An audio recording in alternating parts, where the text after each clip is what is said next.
walked away and I felt bad. I was like, they worked hard on that. I did. Hard on that Terminator 2 reference.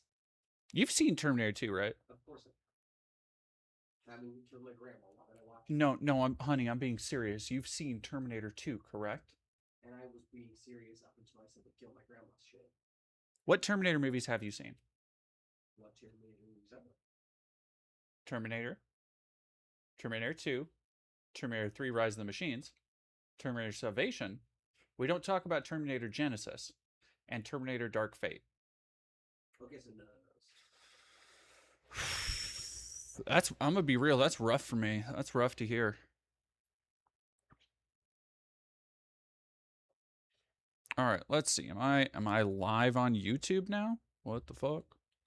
Hello. Almost thought I was going to be first. Hey, Terran Ambassador. I am trying to figure out what the hell is going on because my streaming is not being chilled. There we go. Or could it? Oh, cool. All right, there we go. So I guess let me just edit that. Yeah. Okay. Hey, I'm on YouTube at least, so that's something. Hello from YouTube.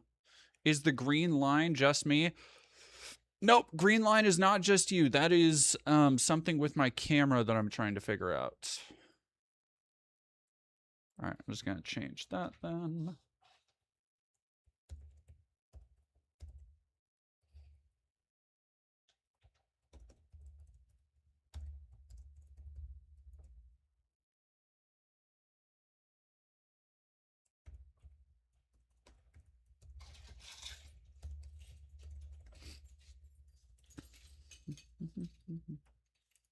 Where you going? What are you doing? I'm getting a mask for Magic later.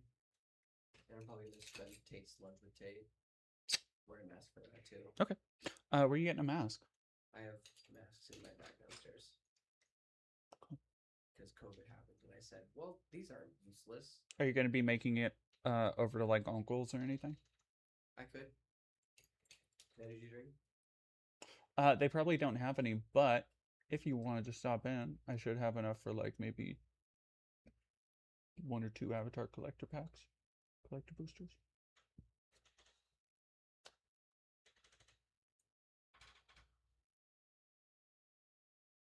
Or not, it's fine. Whatever. Would you prefer Brothers War? Well, they don't. Oh, if they had Brothers War collector boosters, yeah, but they don't. Oh. Nobody have Brother War collector booster anymore. Any more? There's none. I mean, like you can find them online, but the set came out in 2022. It dried up pretty quick. Sorry, everybody. I'm talking to my partner. I'm talking to my partner about going and using some of my credit. They want their avatar packs. It's fine. It's fine. I don't need it. Really nice long sleeve top. Thank you, Hugo Whodunit. This is one of my favorite new shirts. I just got it. Elena Connor, Brothers War mentioned. Hell yeah, Brothers War mentioned. I say this as a person who has 4 Brothers War themed decks. Well, technically 3 of them because I made one of them for you. Big Robot. Big Robot. I made them a Big Robot deck with Takazia. What was I saying? Send you good vibes, horrific? Oh, Nathan, yes. Still kind of in shock from yesterday. Yeah, let's actually talk about that. Let me save this really quick and go back to it.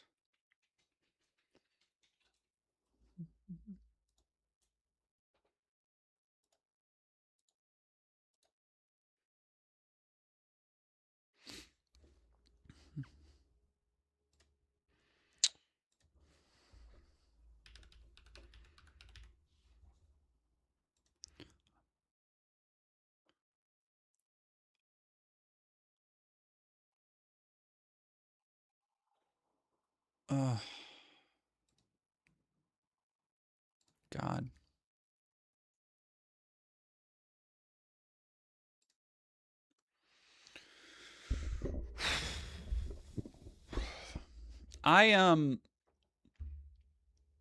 See, yeah, I've been one on my screen. I find that funny. How it's 19. Yeah, I'm up to, oh shit. Okay, I just jumped up to 75 across both platforms. yeah, let's talk about the Australia thing. I have been, it has been a fucking, what sweet potato does to dogs. Christ alive. I do need to get ad blocker. I need to get ad blocker so fucking bad. Get out of here. Oh my God. That's just going to be at the top of the thing. Okay, perfect. Perfect. Look at, okay, no, there we go. Fuck, man. Why is this stream labeled the same as the last one? So I just changed it, Dr. Phosphorus. I don't know what's happening with YouTube. So this is actually the second time I've tried to go live. First time it just streamed Twitch, no YouTube. So if there's a weird thing that happens, chalk it up to that. Chalk it up to YouTube and Twitch. I don't know what is happening. I think it's just working out the kinks in the new stream setup. But yeah, yesterday some shit went down in both Australia. There was a mass shooting here. I believe that was yesterday or the day. That was the day before, because I was doing my black cat photo shoot, and yeah, yesterday was Rob Reiner, which is. I don't like, honestly, that news is some of the most surreal and horrific I've seen it come from a like the world of celebrity and major motion picture directing.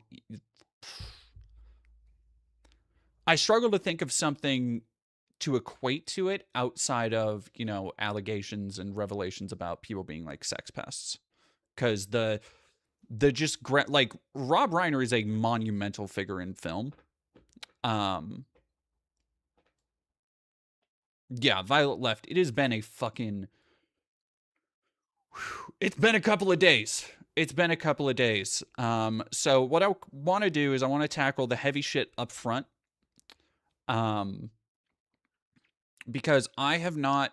So in addition to it being a fucking tumultuous couple of days, so first off, I am trying to continue my pre-stated stream goals of streaming more throughout this coming year, and that means I'm going to be streaming additionally 3 times a week. I want to keep to Monday, Wednesday, Friday.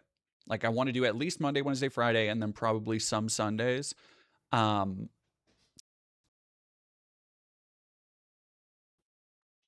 I don't think I personally can do the like 5 days a week streaming 6 to 8 hours a day thing. For reasons of A, personal exhaustion, B, not able to make stream highlights, and C, I think that would absolutely cut into making any kinds of video content. And I still want to make the video content I'm making. But what I am doing is in hopes of shifting away or shifting towards more streaming, I will be able to decentralize kind of my income and my platform away from just relying on YouTube, because that's getting to be a very dicey proposition. But yeah, so if you're wondering, oh my gosh, why are you streaming at 3 p.m. in the afternoon? It's because I'm trying to do this and that, and the next year I will be really trying to treat and stick to streaming as a weekly scheduled kind of job, unless otherwise stated previously. So that out of the way, I want to talk about what happened yesterday.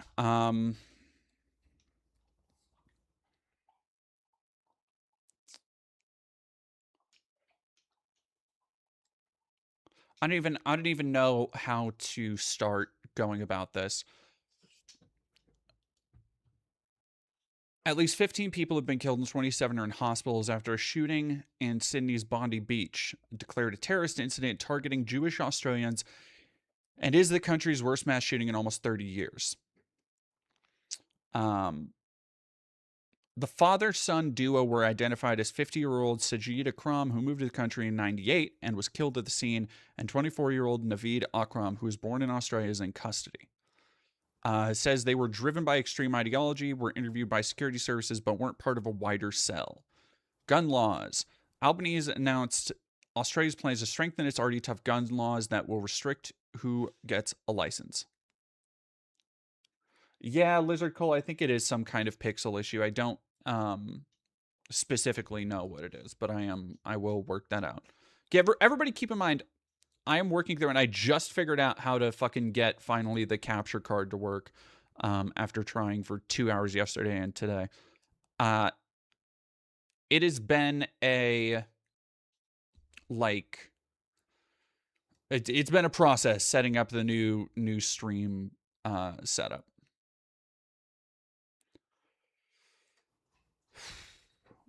What is an Elgato? Why? Oh, is it an Elgato? Okay. No, it's a Universal Queen. Fern, thank you for resubbing for 5 months. It is not a Elgato, it is a Razer. And I finally figured it out. I got it. I got it down. But it's been a pain in the ass. Targeted a Hanukkah celebration, combat in surge in anti-Semitic crimes.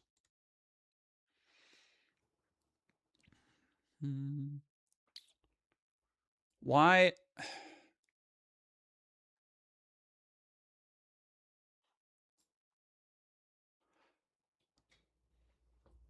Wow, dude. I can't fucking believe that AP is running this. Man.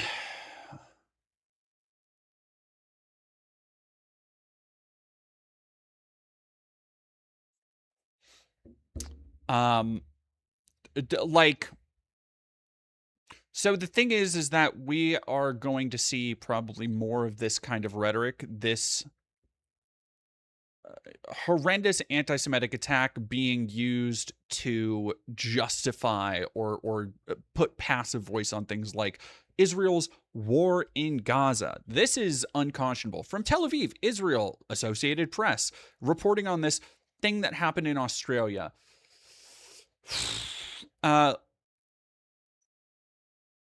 Anti-Semitism has been on the rise, fueled in part by Israel's war in Gaza, even as local Jewish groups have decried the lack of support from authorities. Biggest increase in anti-Semitic attacks in 2024. Whoever sees an annual report about global anti-Semitism from Tel Aviv University. So here's the real. I'm not going to say this is the real problem in a mass casualty event where innocent people were murdered, but it is so absolutely craven to try and chalk this up and try and ride this line of, oh, anti-Semitism is just on the rise everywhere, and this is what happens when you say that Israel is doing a genocide. Numbers in these two countries rose, while worldwide there was a slight decline in anti-Semitic attacks.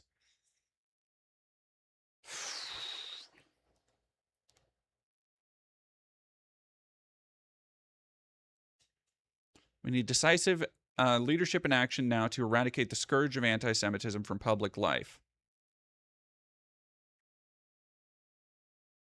See, and here is my problem, is that using incidents like this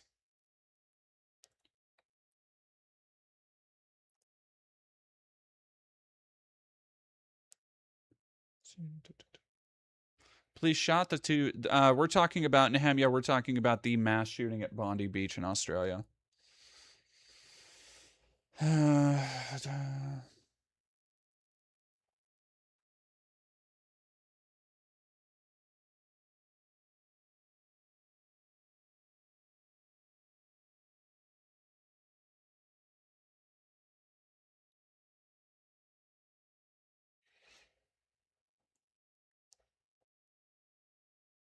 Jesus Christ. Alrighty. Thank you, Nehemia, for $5. Search up the Atlantic article.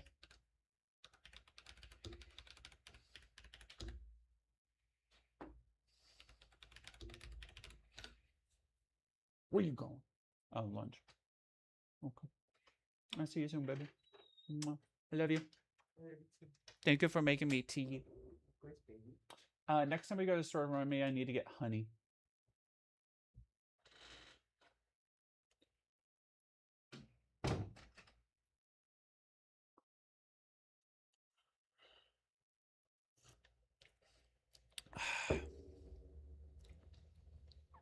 Elena Connor, there's both a rise in bigotry broadly and a rise in overcounting phenomena as anti-Semitism.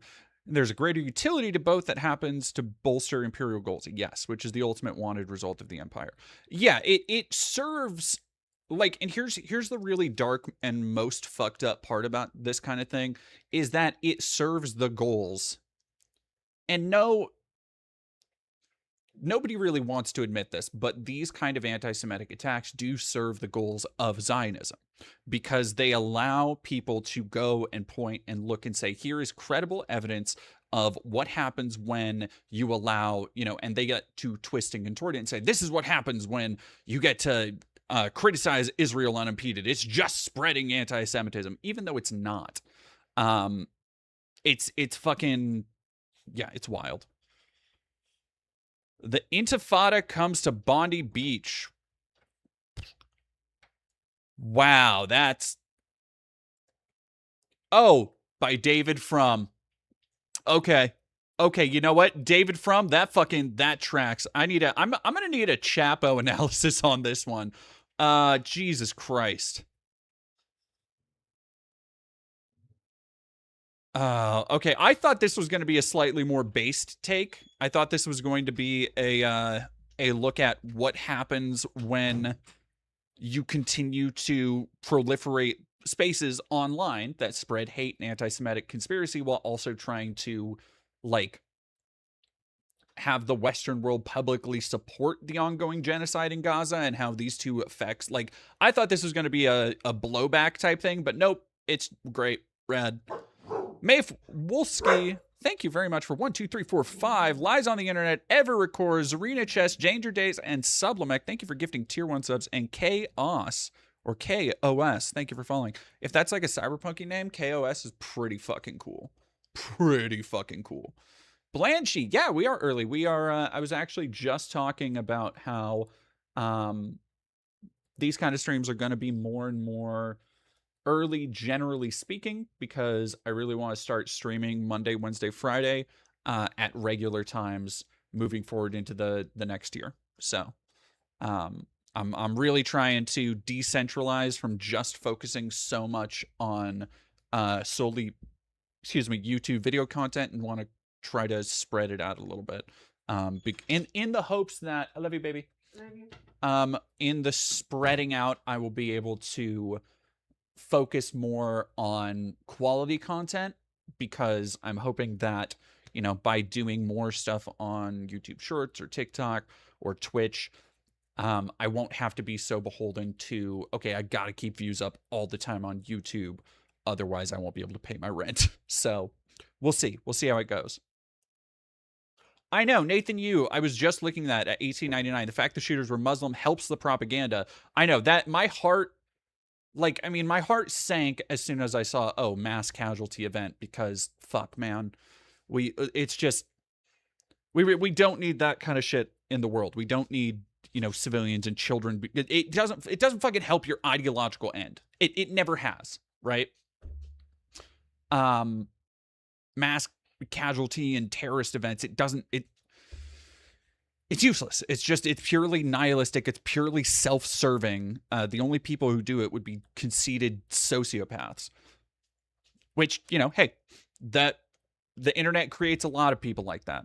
And then as soon as I saw that it was additionally Muslim shooters, I was like, for one fucking time, it's not actually radicalized neo-Nazi. It's the thing that people are constantly fear-mongering about.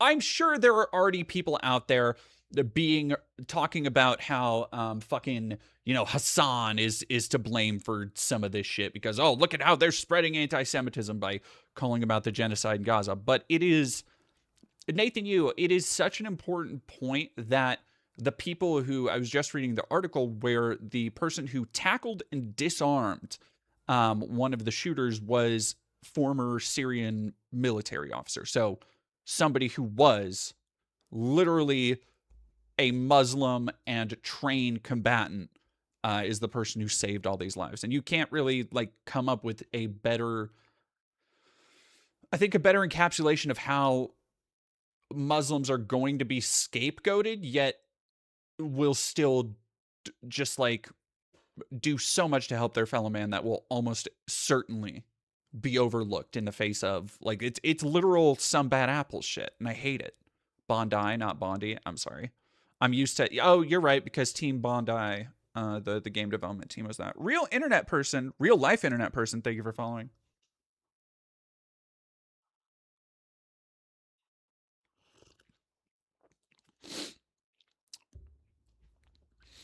Yeah. Remember when Fox News hosts visibly came in their pants when they found out the National Guard shooter was Muslim? Yeah, funny they didn't. Funny that story kind of went away really quick as soon as Associated News started reporting that, like, oh, actually, this was a CIA asset from way back who was taken in as a child soldier, who America just completely fucked over and mistreated. Like, people got real fucking silent after that.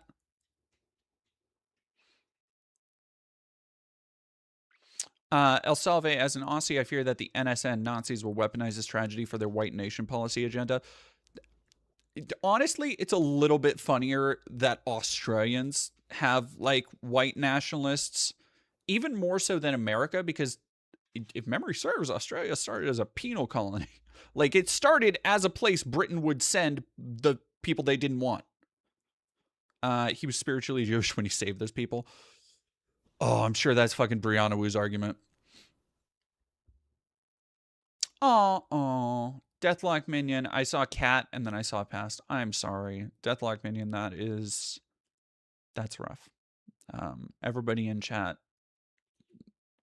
I'm sure, is able to empathize with that. I hope you are doing slightly better.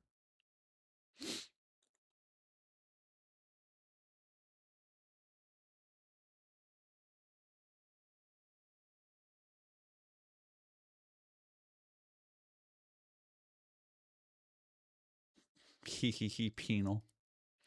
Glad you're here just to be here. For months before today's mass killing on Sydney's Bondi Beach, Bondi. The problem is that we have somebody in America named Pam Bondi, and it's spelled the same way. And so it's fucking me up that it is Bondi and Bondi, because my go-to is calling it her Pam Bondi, not Pam Bondi. Outrages began just 2 days after the October 7th Hamas terror attack in Israel, with a demonstration included a chant of "Fuck the Jews." I want to. All right, let me see if I can get around paywall.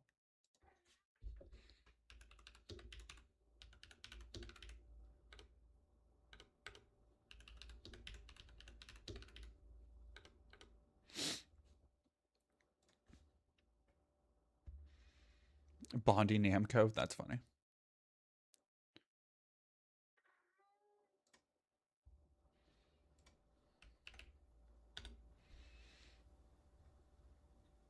There we go. Alrighty. Pam Bondi Namco, that's funny.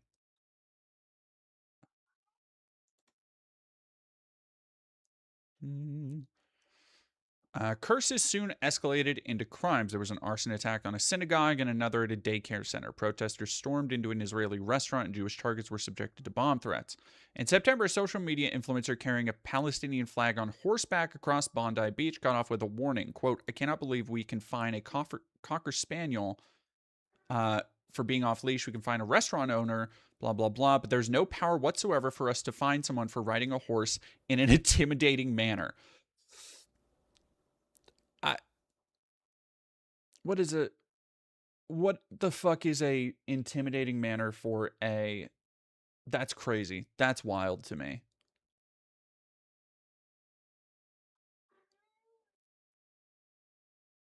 Targeted by... Again, do not let the passive voice of this... Especially, I mean, it's not surprising coming from an asshole like David Frum that the voice is just pointing towards Like, it is arguing from this idea that if you support Palestinian protesters, if you are against Israel's genocide, then you are, by default, a Hamas sympathizer, that you are a terrorist, that you love these terrorists, whatever, you know. It's the same shit that every time somebody is like, oh, Hassan is for terrorism, and we gotta deplatform these people pushing. It's like, no, it's just people who are tired of seeing fucking children being blown apart with our tax dollars on social media for the last 2 years.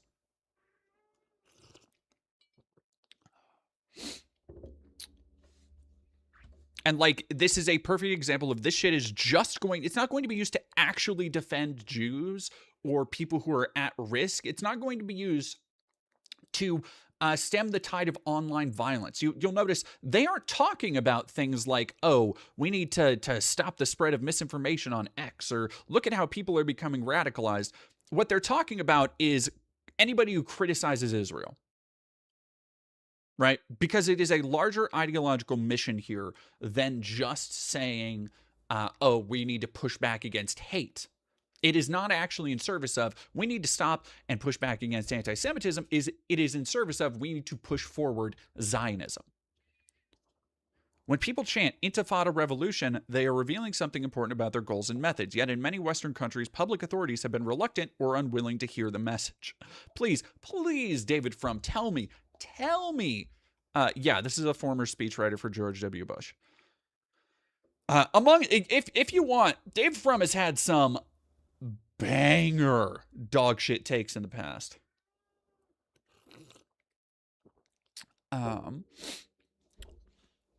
Manchester, England.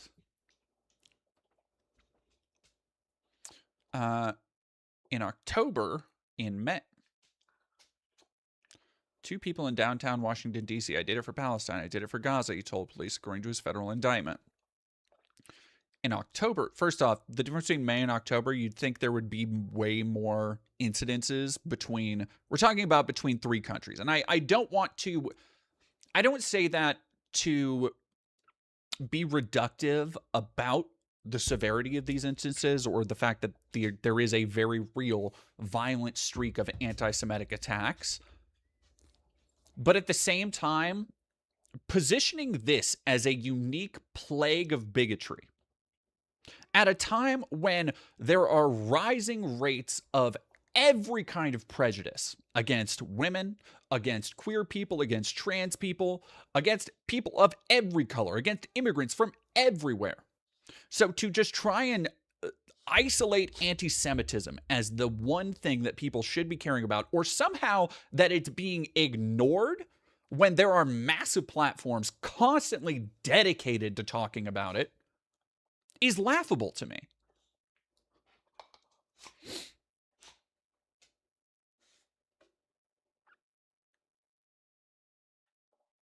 Yeah, fighting Hobbit. Oh, Lord is right.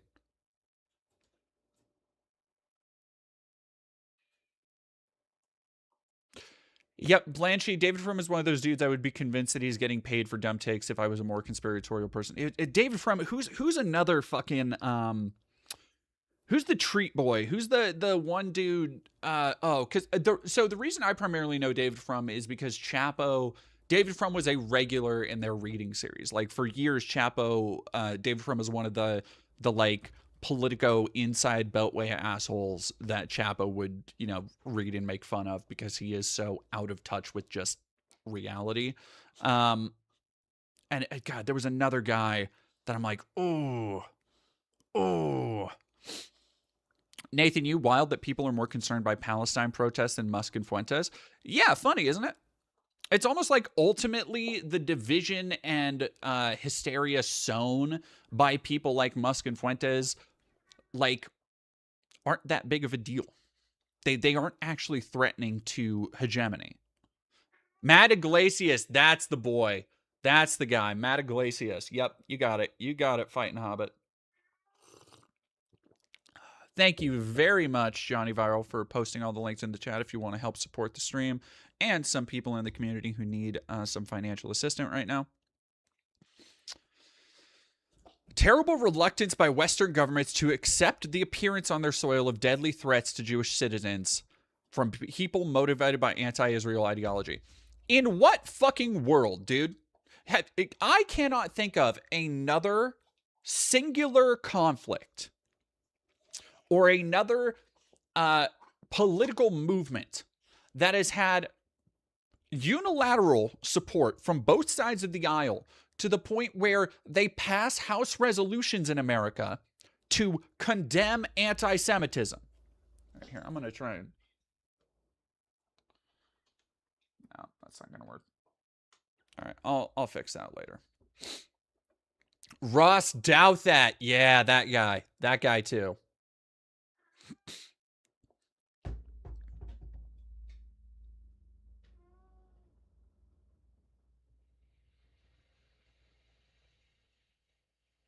Talking about the Sydney shooting, the discourse about that over here in Australia has been a nightmare.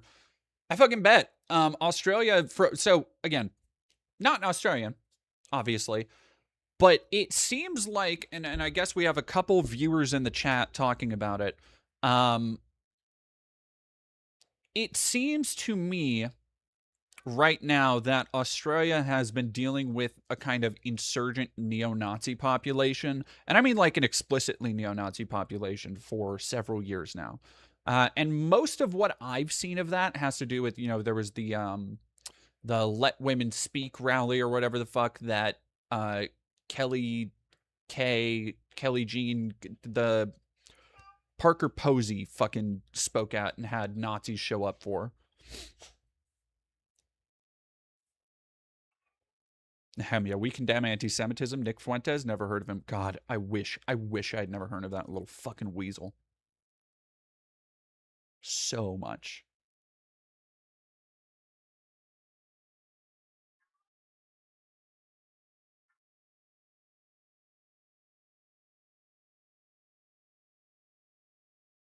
The mosque shooting was based and shit. Ugh.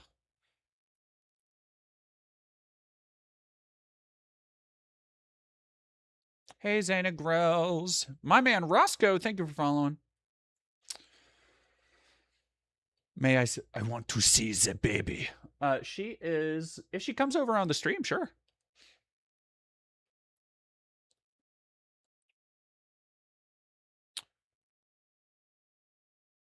The incident drew a statement from Zoran that apportioned blame to both the protesters and the synagogue itself.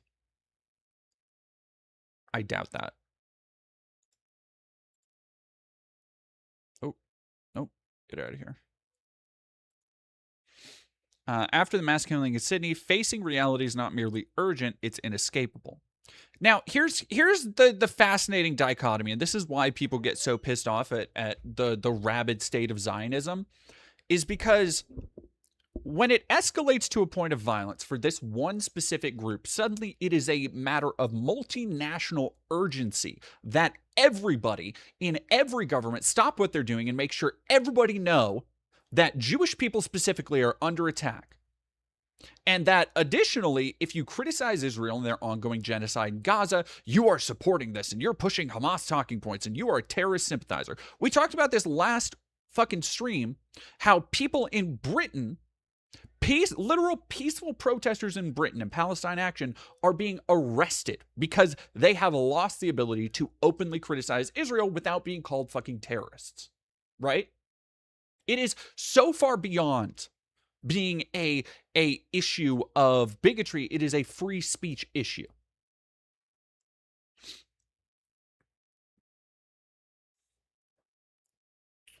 There's a huge contingent of those folks in Australia. Unfortunately, you have to remember the majority of Australia is uninhabited. Tons of folks that live out there in the outback are insane killer from Wolf Creek types. As a proud hillbilly from Appalachia, I ain't got nothing on those folks. Yikes. Oh yeah, it's not just Britain, it's Germany too.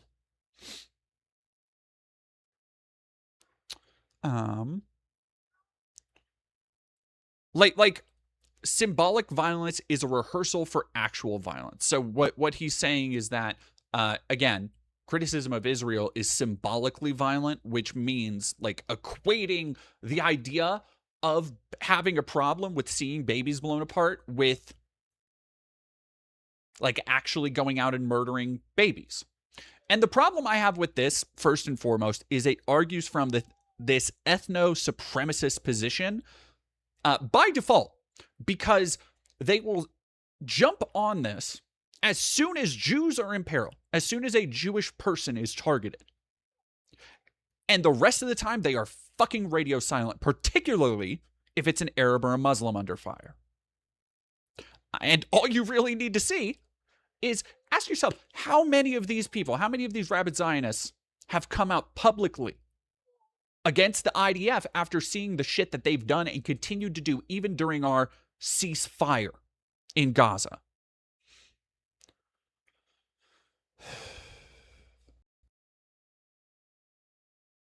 Football. It is, it is not so different from the way that conservatives will do the thoughts and prayers thing and try and pin every school shooting on oh, we know it was a trans shooter. And it's yeah, let's not fucking actually address the systemic issues that have led to this point where people feel that open violence is the only recourse for political disagreement. Let's not try and examine that at all, or maybe work backwards from how your conservative attitudes have contributed to that across social media, that all of these parties are fucking endorsing and taking part in and betting on and contributing to and profiting from. Let's fucking push all that aside because we have Zionism to push forward. Cynicism. Why would Zionists condemn the IDF? That's my point. Is you can tell immediately how little somebody cares or how much they buy into the ethnic supremacy of Jewish people by how they will pearl clutch over and this is a fair thing to pearl clutch over, 15 people being randomly slaughtered for a Hanukkah gathering is unconscionable. It is heinous. For anybody who's looking to fucking clip me or say, oh, I'm a terrorist sympathizer or anything, it is a unbelievable, horrifying tragedy. But you cannot start this kind of rhetoric talking about symbolic violence as a rehearsal for actual violence, and then just completely ignore the wanton, open Zionist attitudes that permeate through the media, even passively saying things like, oh, Israel violated this ceasefire today, instead of saying Israeli soldiers fucking murdered 2 children.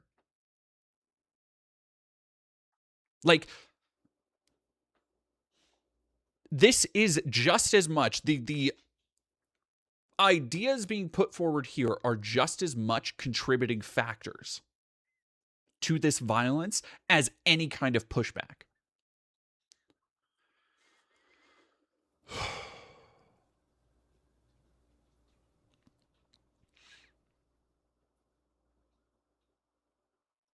"2021 essay, a prominent anti-Israeli academic, Steve Saleta, rejected those who, quote, speak of rights and democracy and civil liberties and then superimpose those categories onto Palestine. It doesn't occur to them that Palestine has its own vocabularies of freedom worth forcing into the American conversation. Armed struggle means shooting people or blowing them up with bombs. By any means necessary means targeting the most defenseless, children, the elderly, other civilians." Again, this is just it's so fucking close-minded. It's so insular. It's so, what's the word I'm looking for?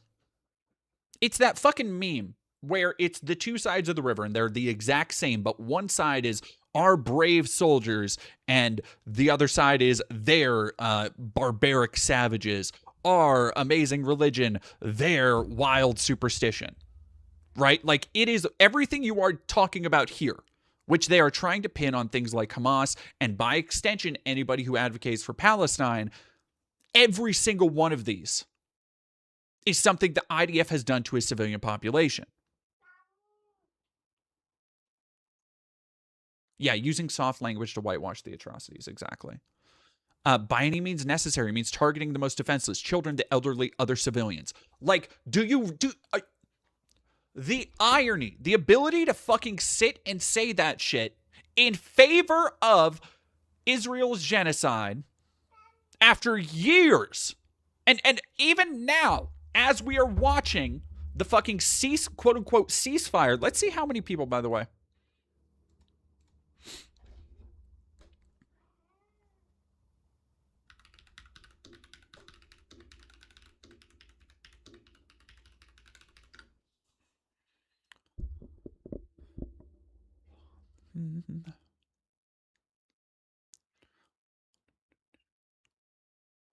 $15 ago from ABC. Wow. A new borderline in Gaza.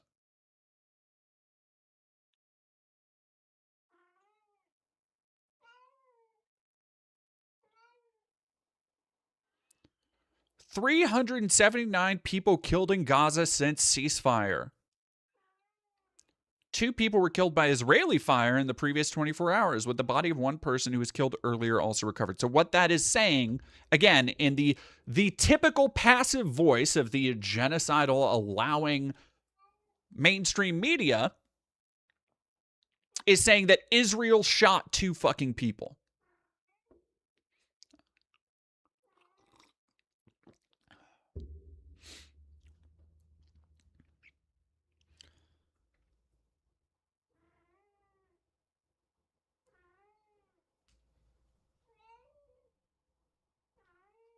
All right, I'm going to go feed the cat because she's yelling at me and won't shut up.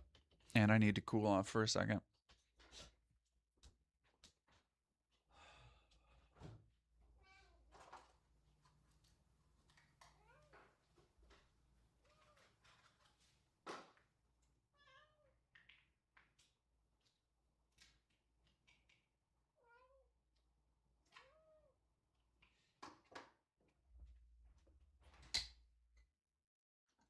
There you go. All right, chat. Now let's keep going with this. From the river to the sea means the annihilation of a sovereign democratic state and the mass murder, expulsion, and enslavement of much of its population. Again. Yeah, no, Black Rose PCS. Palestinians found dead. There's a fucking joke in, and again, it's very annoying, but there is a joke in, granted, I'm not making light of the situation, obviously. It is just there is a dark comedy in a lot of the extent to which they will go out of their way to avoid any kind of culpability, right? And it's that fucking bit in like Scary Movie 4 or something where it's a riff with Anthony Anderson and going, wait, how does somebody turn up missing? Because if you're missing, you don't turn up, and if you turn up, you're not missing. And it's that kind of shit where it's just like, you know what? Let's not dive into the details. We don't need to talk about where the bodies came from and how they became dead, but Gazans shot again, I guess. Fucking, yeah, no, the Eric Andre shooting the guest thing. Fucking exactly. Exactly.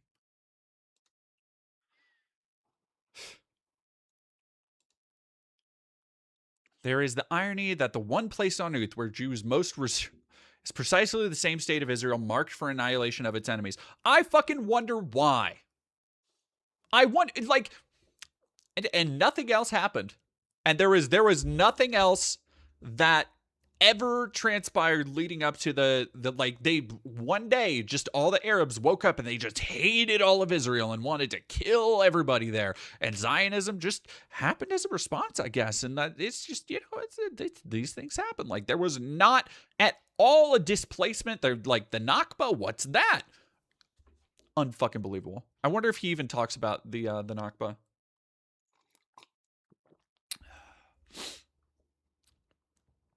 People who, and again, I've heard so many fucking arguments like this now. I've seen so many people argue points just like this.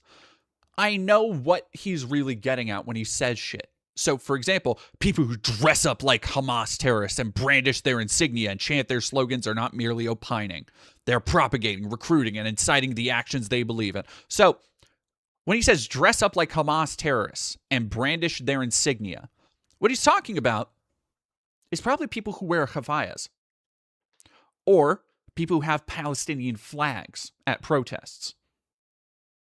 People who, when I was in LA, I had so many people of all kinds of backgrounds, when they saw I was wearing a kafaya, would just go "Free Palestine" to me, to which I would yell out "Free Palestine." There were so many people in the streets. I talk about this in the LA documentary, there were so many people who would have like tricked out cars and shit. And they would, they would have all sorts of anti-ICE slogans and stuff. And it was completely normal to see signs of Palestinian resistance. Whether that is Palestinian flags, whether that's saying Free Palestine, whether that's people wearing kavayas. It is, for most progressives, most people in the leftist space, if you've gotten to a point where you understand why hegemony and the proliferation of empire is a bad thing, it's pretty easy to see why Free Palestine is a good thing. It is not driven out of some ideological want to see, I want to kill all the Jews and Israel needs to be turned to a parking lot and all this shit. It is a existential answer to seeing mass war, death, and cultural annihilation. All the while, people are trying to deconstruct the dissonance of being told that, oh no, Israel, these are the good guys. These are our allies. They're protecting Western civilization. And all that bad stuff, that happened like 100 years ago. And, they just want to live in peace, even though they are constantly subjugating and keeping people in an open air prison. And even though like nobody in Gaza has clean water and everybody's dying of starvation and disease, they're the ones who are really at fault here. Even though all of your tax dollars are going to bombs that are going to be used to blow up the shambling fucking remains of whatever hospitals or schools are somehow miraculously left standing.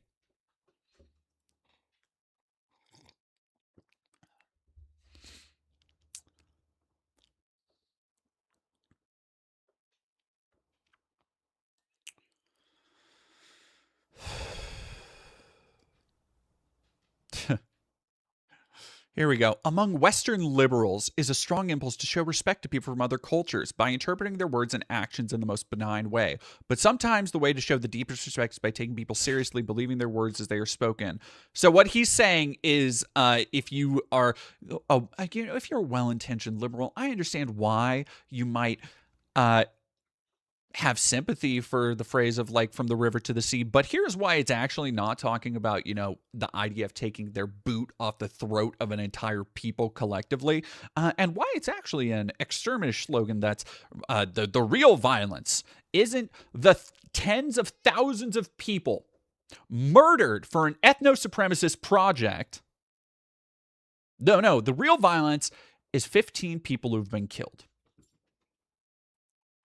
And it is this selective understanding of who violence is going to actually affect, and therefore delineating through the Zionist perspective who is and isn't worthy about caring for. That you can see the very simple answer of, well, who's more important as a human? Who is more human and therefore more worth caring about than somebody else? And the answer, when you look at things like this, the answer is not everybody. The answer is, well, these people are more important than the people who are dying by the thousands.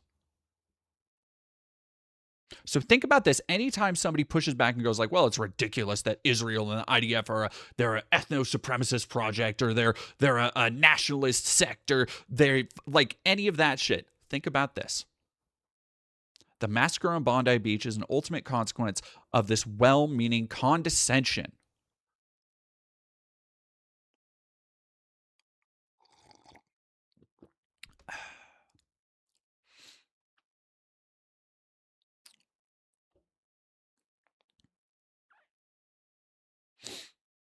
Hate that. Yeah, it was From. Yeah, David From was all over this shit. All right, November 26th.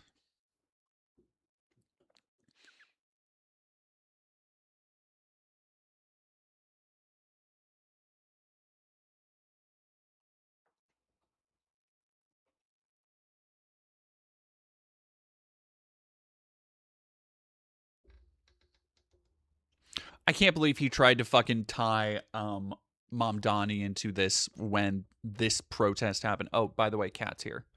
Cat is here and is nope. I have not trimmed her nails. You need to get off me right now, Cat. Do not. Oh my god.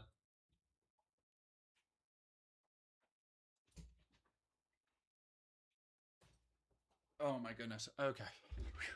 Sorry, I do not want her ruining this brand new shirt. She is back on her tree. She'll be back over here in a second though. Love a shoulder cat. Usually I do too. I just need to trim her claws, so she's actually ready for it. All right.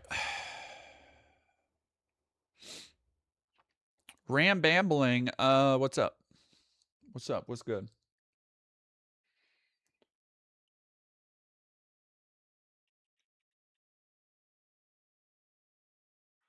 The baby.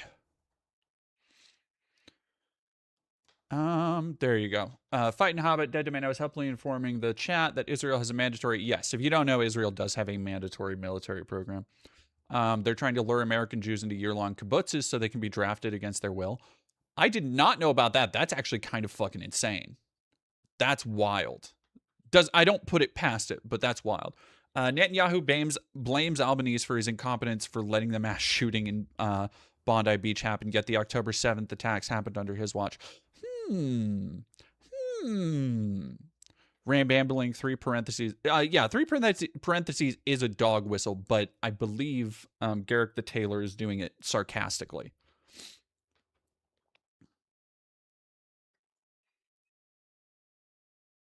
I hope Garrick the Tailor is doing it sarcastically. Okay.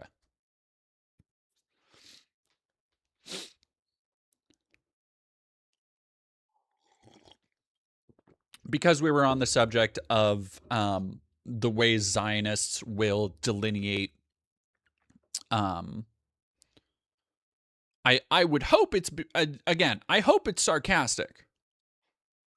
Yeah, we are talking about the, yeah, let's talk about Rob Reiner, and then we'll fucking try and relax a little bit. We'll watch that town hall with Erika Kirk.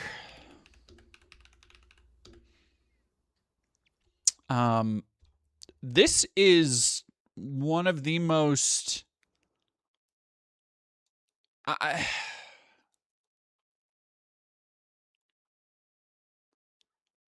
Oh, yeah, I do need the Truth Social.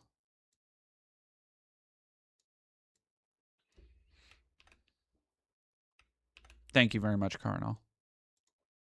Hi, Slicey. Thank you.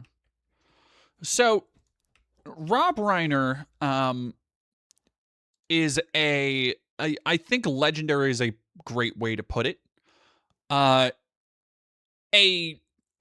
Just an amazing touchstone and probably an underrepresented one in American comedy, in American filmmaking, certainly. There are so many films that you might not have known he directed that have almost certainly impacted you or impacted... yeah, I will be playing Marvel Rivals eventually. I just didn't want to be talking about the genocide while playing. It seemed in bad taste.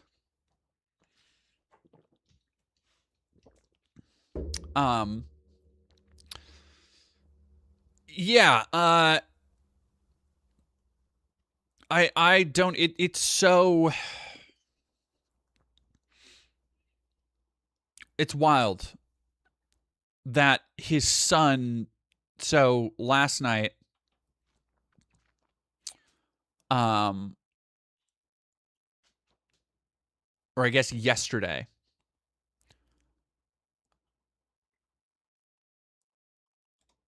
Rob Reiner's son killed him and his wife.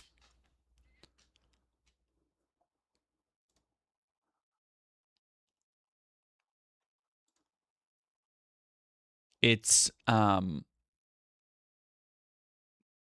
yeah, just to... So anytime something like this happens, I try and celebrate the work of artists, and we won't go in a whole thing here, but I do want to call attention to, for people who are like, oh, well, I don't know what he did, or I'm not aware of what he made.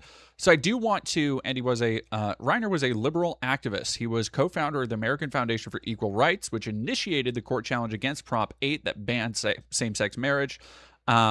He chaired the campaign to pass Prop 10, the California Children and Families Initiative,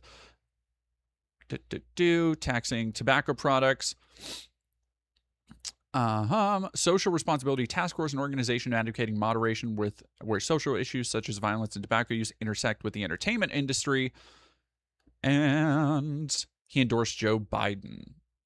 So, and that'll get to the fucking the Trump thing in a second, because I don't want to focus on that as like this man's legacy, because like what a fucking run of films that, like, okay, here we go. This is Spinal Tap. First movie, banger. The Sure Thing, Stand By Me, The Princess Bride, When Harry Met Sally, Misery, another classic with James Caan, A Few Good Men. I believe that was Academy Award winner, Few Good Men, which, you know, if you've seen any clips of, you've almost certainly seen the clip of Jack Nicholson and Tom Cruise in the courtroom scene going, "You can't handle the truth." Classic. Ghosts of Mississippi was another one I remember liking. The American President, Rumor Has It, The Bucket List, Spinal Tap. Oh, damn, he directed Spinal Tap too. Jesus. And then he was, you know, a prolific actor and was in a shit ton of TV shows and stuff. Just a unbelievable contributor to culture, to cinema. And it's like it's the kind of shit that you don't see a lot, that he and his wife would be like, like it's just, it's so brutal, it's so personal. I don't even know how to. Yeah, here you go. Night before the Reiners were found dead, Rob and Nick Reiner attended a holiday party at Conan O'Brien's home. Rob and Nick got into a shouting match, said one of the attendees, who recalled Reiner telling his son that his behavior was inappropriate. The attendee said it was unclear what the argument was about, but Nick Reiner's past struggles were commonly known.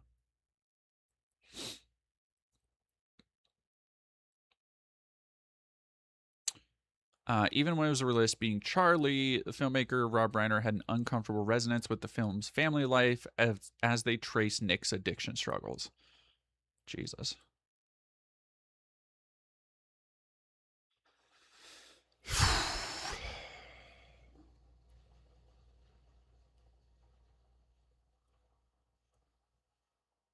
Yeah, like Rizzle Beef, that run from the 80s and 90s is fucking insane. I would say like the only director I can really think that probably made a bigger footprint in that time frame, like crossing over from the 80s to 90s and leaving just lasting cultural imprints, would be Spielberg. Which, if you haven't seen Spielberg's run from fucking, I mean, like Jaws all the way through the 80s, you have Indiana Jones and E.T., like just a fucking seismic shadow he cast. And Rob Reiner is one of the few creatives I think that can lay claim to a similar contribution. Yes, it sounds like family drama gone awry.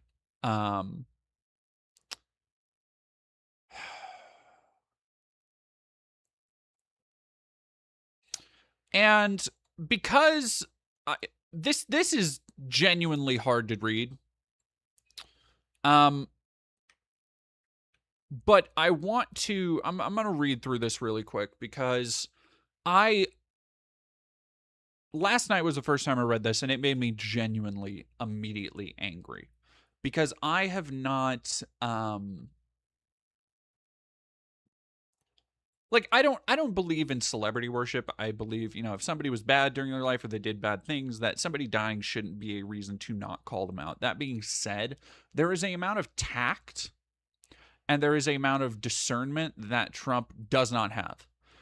And I feel this is the most clear example I've seen that Trump does not understand death, that he does not seem to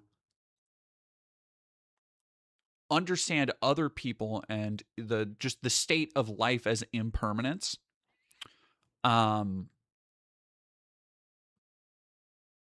a sociopathic way. I try not to call people sociopaths. It's something I'm really struggling with the Destiny piece. Because sometimes behavior is so detached. Sometimes behavior it is so just cruel and hateful and self-serving and just unempathetic. That's the only way I can really describe this. Just a complete non-understanding of how other people process or how you should process even the most basic of public disagreements. Because here's the thing, Trump didn't have to give any statement at all. But what ended up happening is he heard somebody who criticized him died. And Liam Windsor's stolen hormones, still a man. I don't think I stole any hormones. They were given to me, but thank you. It's always shut the fuck up Friday, folks. Yeah.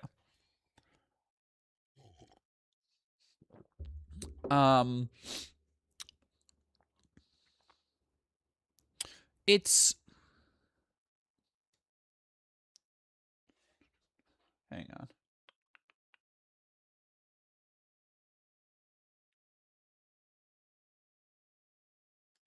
Oh. Did that person already get kirked? Yeah, I guess so. Sorry, Liam.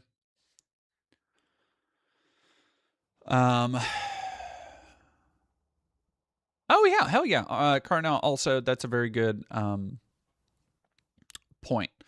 Notable to Rob Reiner's impact on the business is his marriage to Penny Marshall, where he apparently was involved in some of her projects, including one of my favorite movies ever, A League of Her Own. Yep.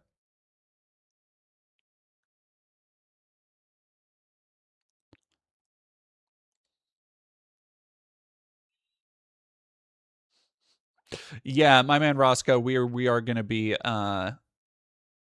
we're going to be playing Rivals for a little bit. Yeah, this is a so I'm just gonna fucking read this out all the way. A very sad thing happened last night in Hollywood. Rob Reiner, a tortured and struggling but once very talented movie director and comedy star, has passed away together with his wife, reportedly due to the anger he caused others through his massive, unyielding, and incurable affliction with a mind-crippling disease known as the Trump derangement syndrome, sometimes referred to as TDS. So that was a massive, one big run on sentence where he essentially says that the reason Rob Reiner and his wife were stabbed to death brutally by their own son was because of how angry he made them, how angry Rob Reiner made people for disliking Trump. He literally took the tragic death of an American cinematic icon, somebody who has contributed more to culture, to art, to just our pop cultural institutions in ways that are not just positive and inspirational, but dwarf any of the unconscionable bullshit Trump has contributed over his fucking career. And Trump still had to make a senseless murder about himself. And I think that really speaks so much to his priorities as a man, as a person. And when you put it in the context, additionally, putting it in the context of everything else, every other time Trump has regarded the death of someone, whether it was talking about, murdering generals or terrorists, whether it was even Charlie Kirk and the just absolute nonplussed response he gave where he was saying fucking hey, look at the new ballroom that's gonna be, oh yeah, I'm really broken up about it, by the way, the new ballroom back here is gonna be completed soon. And I cannot help but put it into if nothing else, putting it into a pattern of behavior where he seems to have a detachment from I say morality. Well, yeah, a detachment from morality, but a just complete desynchronization of how people should relate to death and passing away. Like he really just sees it all as a fucking movie. He sees it all as some great tale in which he is the only protagonist and there is nobody else contributing to the world around him but himself.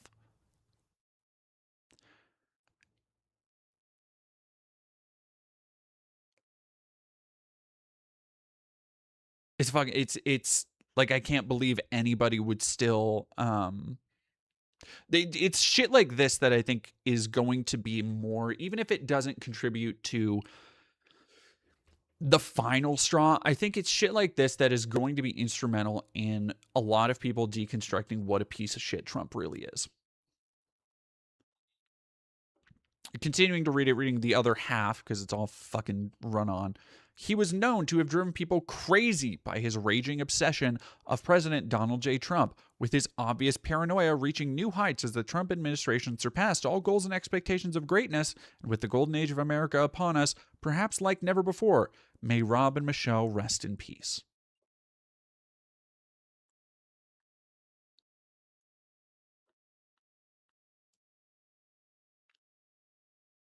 Just loathing.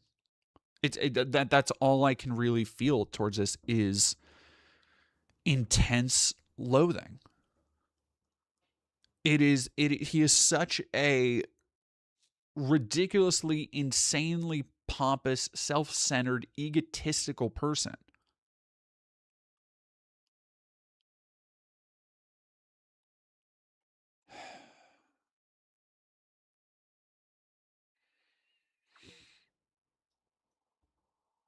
Most anticipated obituary ever. Oh my god. No, it's that kind of shit that, like, yo, like, say what you will about Trump, but if he fucking when it happens,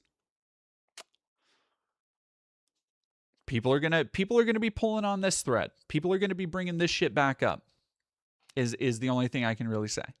I think the worst thing about Trump is that, or one of the worst things about Trump is how self-defeating so much of his work is. Because at the end of the day, he has spent so much time. He wants to put his name on literally everything. He wants to have his Trump coin. He's literally putting, they just announced, I saw this the other day.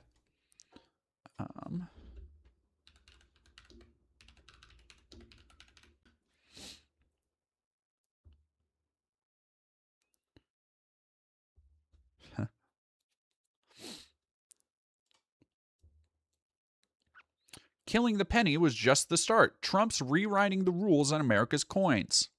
3 different proposals for a dollar coin planned for next year featuring President Trump. Administration plans to issue a coin with Trump's likeness, despite a century-old precedent of not honoring sitting or even living former presidents. Instead of quarters honoring the abolition of slavery, granting women the right to vote, and the civil rights movement, Treasury will instead issue historical quarters featuring white men from the 18th and 19th centuries who were already well represented on currency and in historical tributes. The new coins, coming after the admin stopped issuing new pennies, underscore Trump's drive to put his own stamp on the presidency far beyond the confines of the White House, whether it's by putting his own face and name on U.S. institutions or by pulling back on diversity.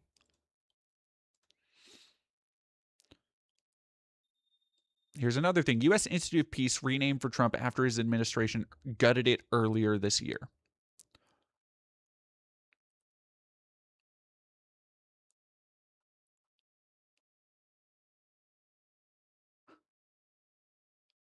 Welcome to the Donald J. Trump Institute of Peace. The best is yet to come. It's wild shit. But the thing I find so, and it's because in effect, for all of this shit that he's going through, much like Elon Musk, like that, he is obsessed with putting his personal brand on everything and knowing and letting everybody know how responsible he is for the hellscape he's making for us all to live in. He wants there to be Trump Tower and Trump Institute and Trump coin and Trump on the money and fucking Trump oil and all this other shit.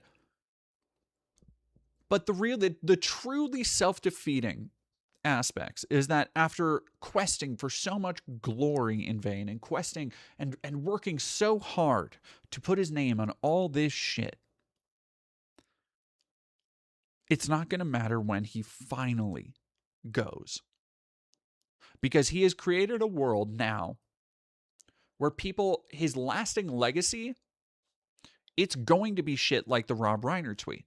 His lasting legacy is going to be people going, fuck this guy. And you know what?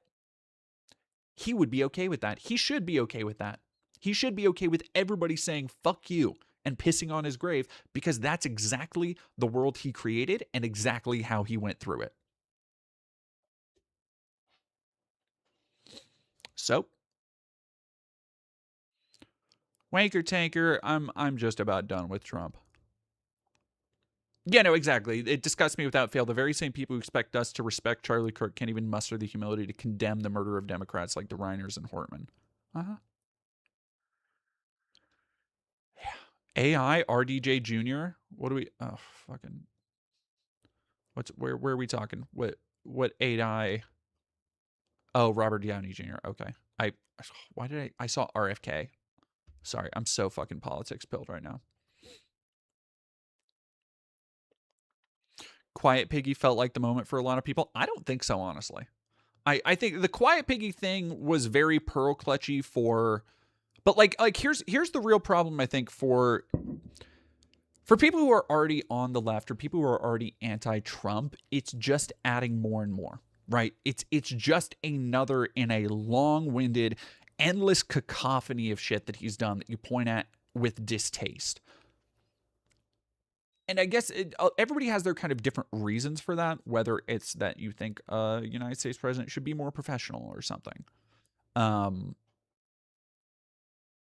think that's why he wants to build shit and tear down the East Wing. Absolutely. Absolutely. He is like, that is why he wants to leave his mark on the White House. It's the same reason why he's fucking making the inside of the White House look like Jeffrey Epstein's estate with all the chintzy, bought in fucking Home Depot bullshit garbage. Oh, it's the worst. Anywho.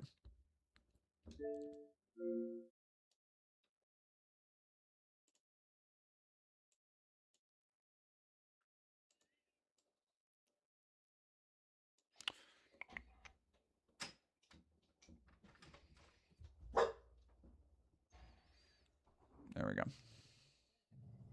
Oh, hang on. I gotta let my partner back in. I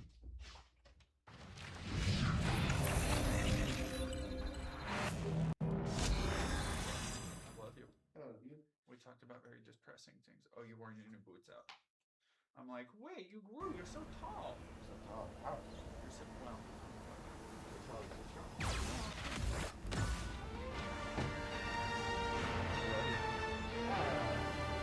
Did lady get you? What? That's a ridiculous dog thing to do.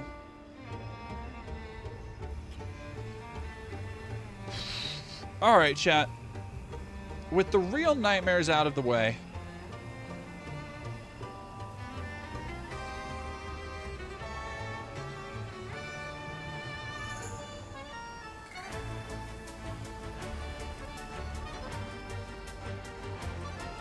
Hello, Trans Raider. I haven't played this in a minute, but I want to get to this shit. And let's try. All right, let me try this.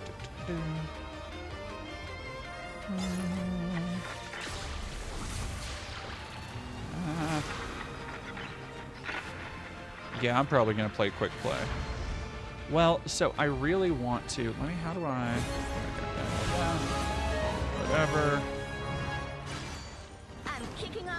Get out of here. Stop it. And live streaming the celebration.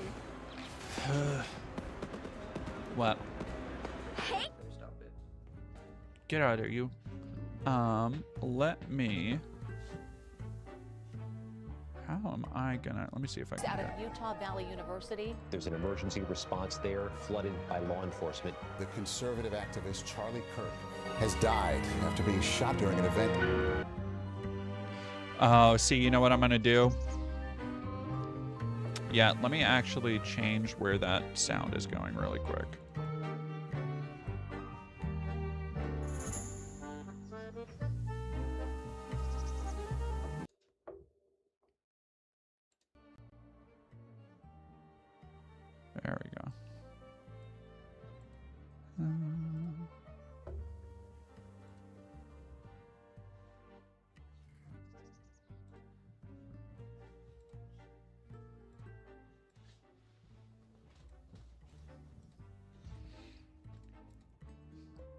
hello. I'm going to watch you. You're gonna watch me? Yeah, I'm gonna lurk. You're gonna lurk? I'm gonna lurk. Hey, yo. All right, we're gonna watch that. And just rolled credits in Hades 2 for the first time, or like final credits? Oh, I need to get jabbed. That's what I need to do. Hey, baby. What? Would you get me more tea? But is that tea cold? Come on. Do you want me to heat it up? Yeah, if you could, thank you.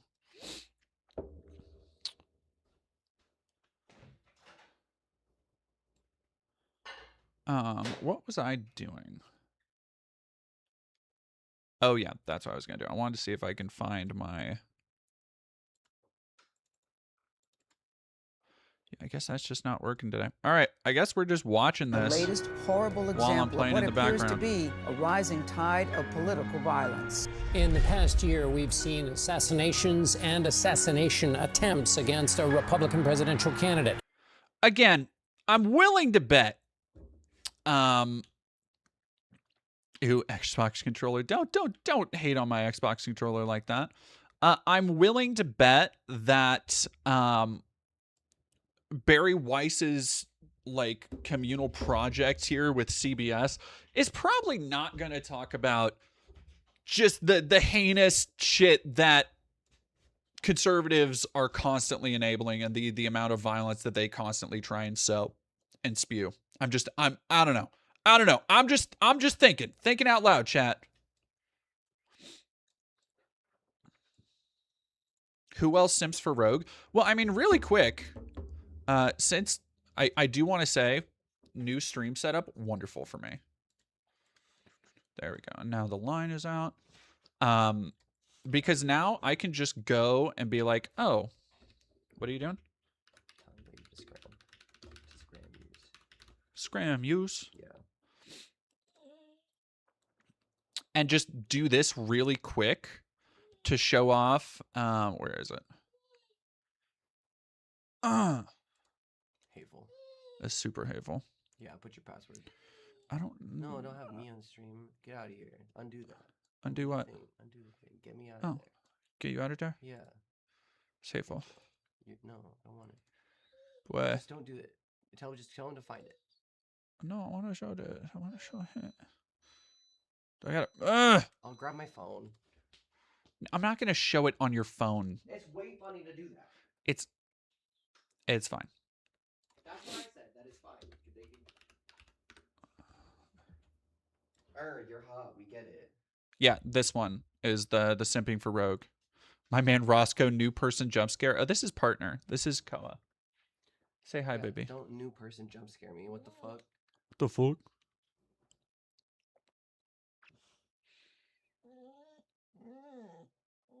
I see Marvel Rivals. I click. I'm very happy, Paul Burns. I appreciate you being here.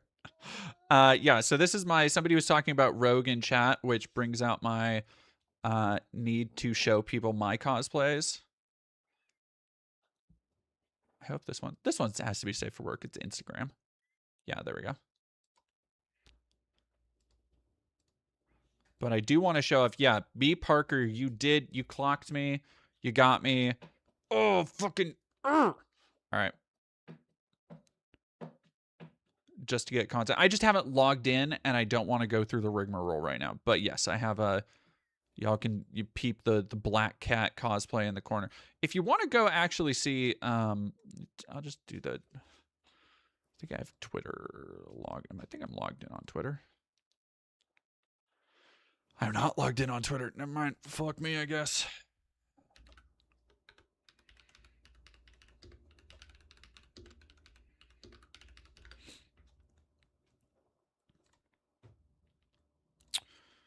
Damn it. Let's see if I can posts.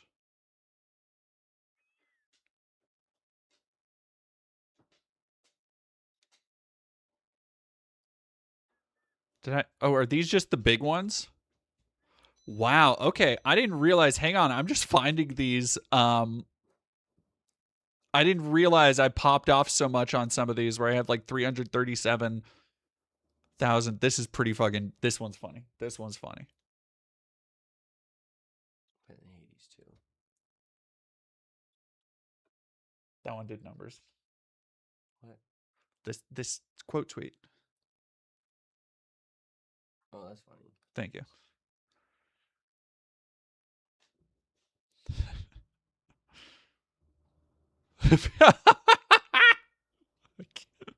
Man, okay. Some of these are a little spicy. Oh man. Yeah, it's pretty funny. Are those just the popular posts? Where's my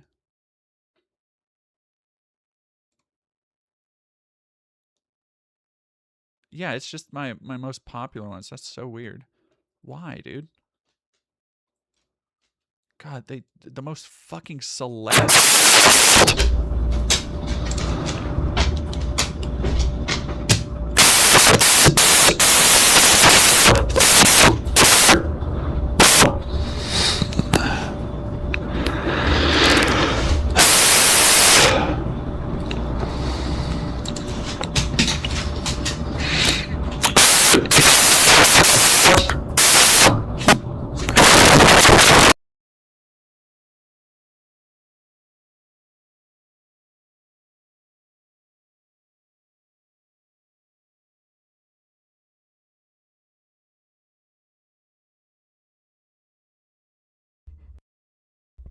Test.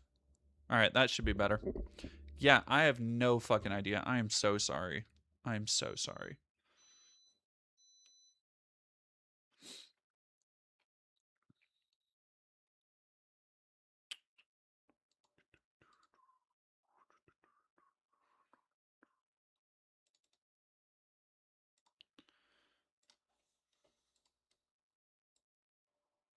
Why are you changing Zoom?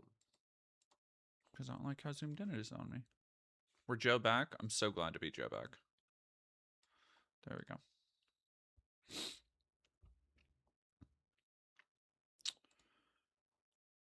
All right, and I wish I could do.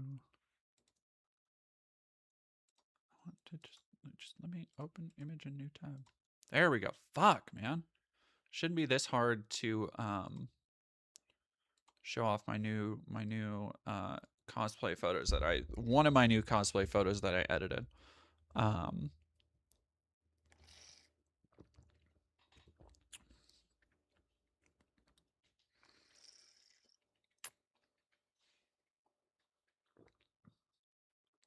am so sorry about that.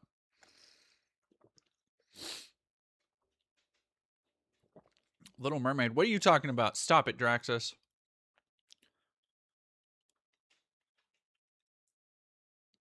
I have claws and I'll use them.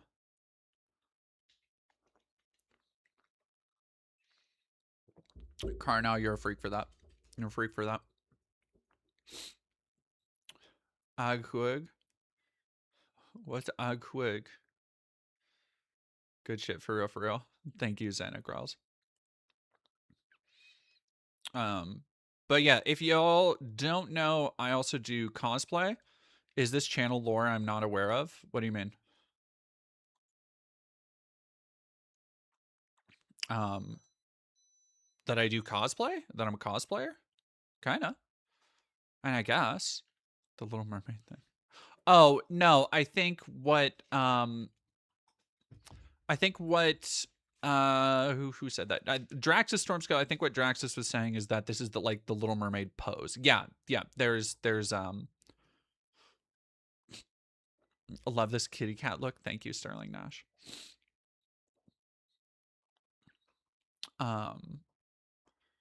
But yeah, I am. Thank you very much, Meredith Navin, for $5. What do you call karate for someone with one arm? Partial arts. That's hateful. Koa wants you to know that's hateful. Thank you very much, Meredith. I think it's funny. Little Mermaid to be species appropriate. Yeah. That was funny. That was funny. Have you done Magic cosplay though? No, I think so. Next year, I have a couple cosplays I want to get done, and that'll take, because I had to make, I didn't like sew the suit or anything, but I had to make Black Cat a lot more. Black Cat and Rogue were really the most I'd ever like made a cosplay. Like most before that had just been me kind of either combining pieces from different cosplays or like, okay, I'm going to get this outfit and then I'll get these gloves or this and swap that out with the one it comes with because that'll work better and like that kind of stuff. Black Cat, I actually like had to put the fur around the collar. I had to get the right amount of fur. Do what? In your Rouge? I know. Rogue. Rogue? No, Rouge. No, you're right, Rouge. Because I've done Rouge and Rogue, which is hard to keep track of. But yeah, I did Rouge the Bat, which my Rouge the Bat, let's see if I can do.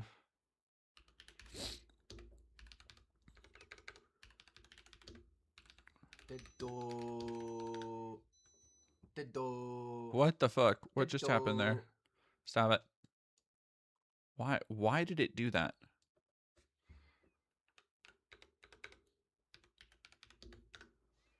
Jesus Christ. What the fuck is that? Yeah, you know what? Never mind. Fuck me for asking. Never mind. Just go look at it. Just go look at it on Instagram. But I have plans to do my next year. One of my cosplays I want to do next year is going to be Judith from Magic. And let's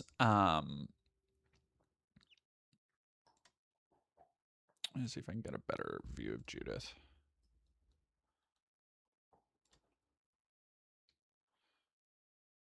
Yeah.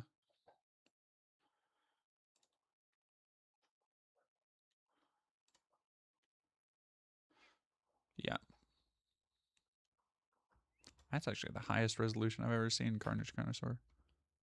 Yeah, let's say that. I'll be right back. I'm getting cookie. You're going cookie? You got cookie? Yeah, And you didn't tell me? it was for me. You didn't get any from me? No. What? It's lemon poppy seed cookie. Just like a star. They got cookie without me. Hateful. Arf, arf. But yeah, so this I'm gonna do Judith next year. I just have to like build out. I'm gonna have to find the right, because I do want it to be like proper latex, but I am gonna have to build out the like this stuff. Because I did Rogue or Rouge earlier this year. Rouge the Bat earlier this year, which I had to build like a whole heart piece for. Which actually turned out really well. If you haven't seen the Rouge thing, cosplay photo set I did. And what's the other one? Oh, I wanted to do Testament from Guilty Gear. If you don't know Testament. That's hot now. Oh, thank you, baby.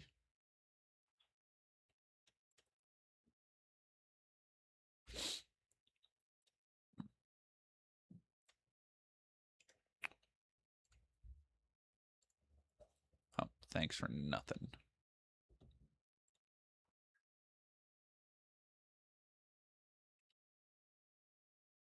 Why are there no good pictures of Testament? What the fuck?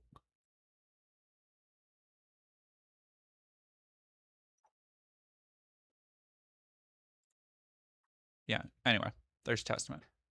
I'm also doing a cosplay of them next year. You would. What? What does that mean? I don't know. Just felt like something to say. Yeah, I would. Just felt like that's something to say. Yeah, no, versus I did hear that. Good.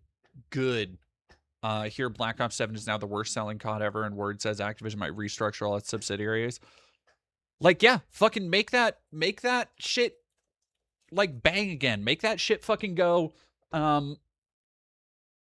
like 1 or 2 years without coming out. I think it has gotten to a point where it's unavoidable, and the fact that like Battlefield is kind of eating, which is so insane to think about, that Battlefield is finally eating Call of Duty's lunch, but that's what you fucking happen. Thank you for getting me tea, my love. And then I want to do, what's the other one I wanted to do? Oh, Chaos and Narcissus. Mostly, I want to do Chaos a lot, but I think Narcissus would be really cool with the, like, the fish scales. I think that would be a lot of fun. Would you help me with fish scales if I did Narcissus? You just have a fish net, and then you do this. What do you mean? I don't know what that means. My answer is yes. Okay.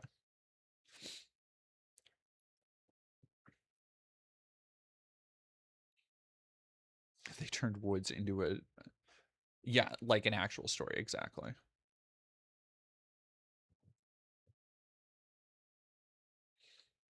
Should do Bridget from Guilty Gear. That's a little too on the nose. I'm not like, I don't know. I'm too, I think my face is too mature for Bridget. Like I have friends that could probably do Bridget. Ooh, Vraska would be cool, but Vraska would be full body paint, and that's a lot. That's a lot. I would like to do Vraska because I have a Vraska deck. I love Vraska. But I also fucking, yeah, G Papagio. This is a this is my, I did this photo shoot a couple days ago, and this is one of the photos I was tooling around with.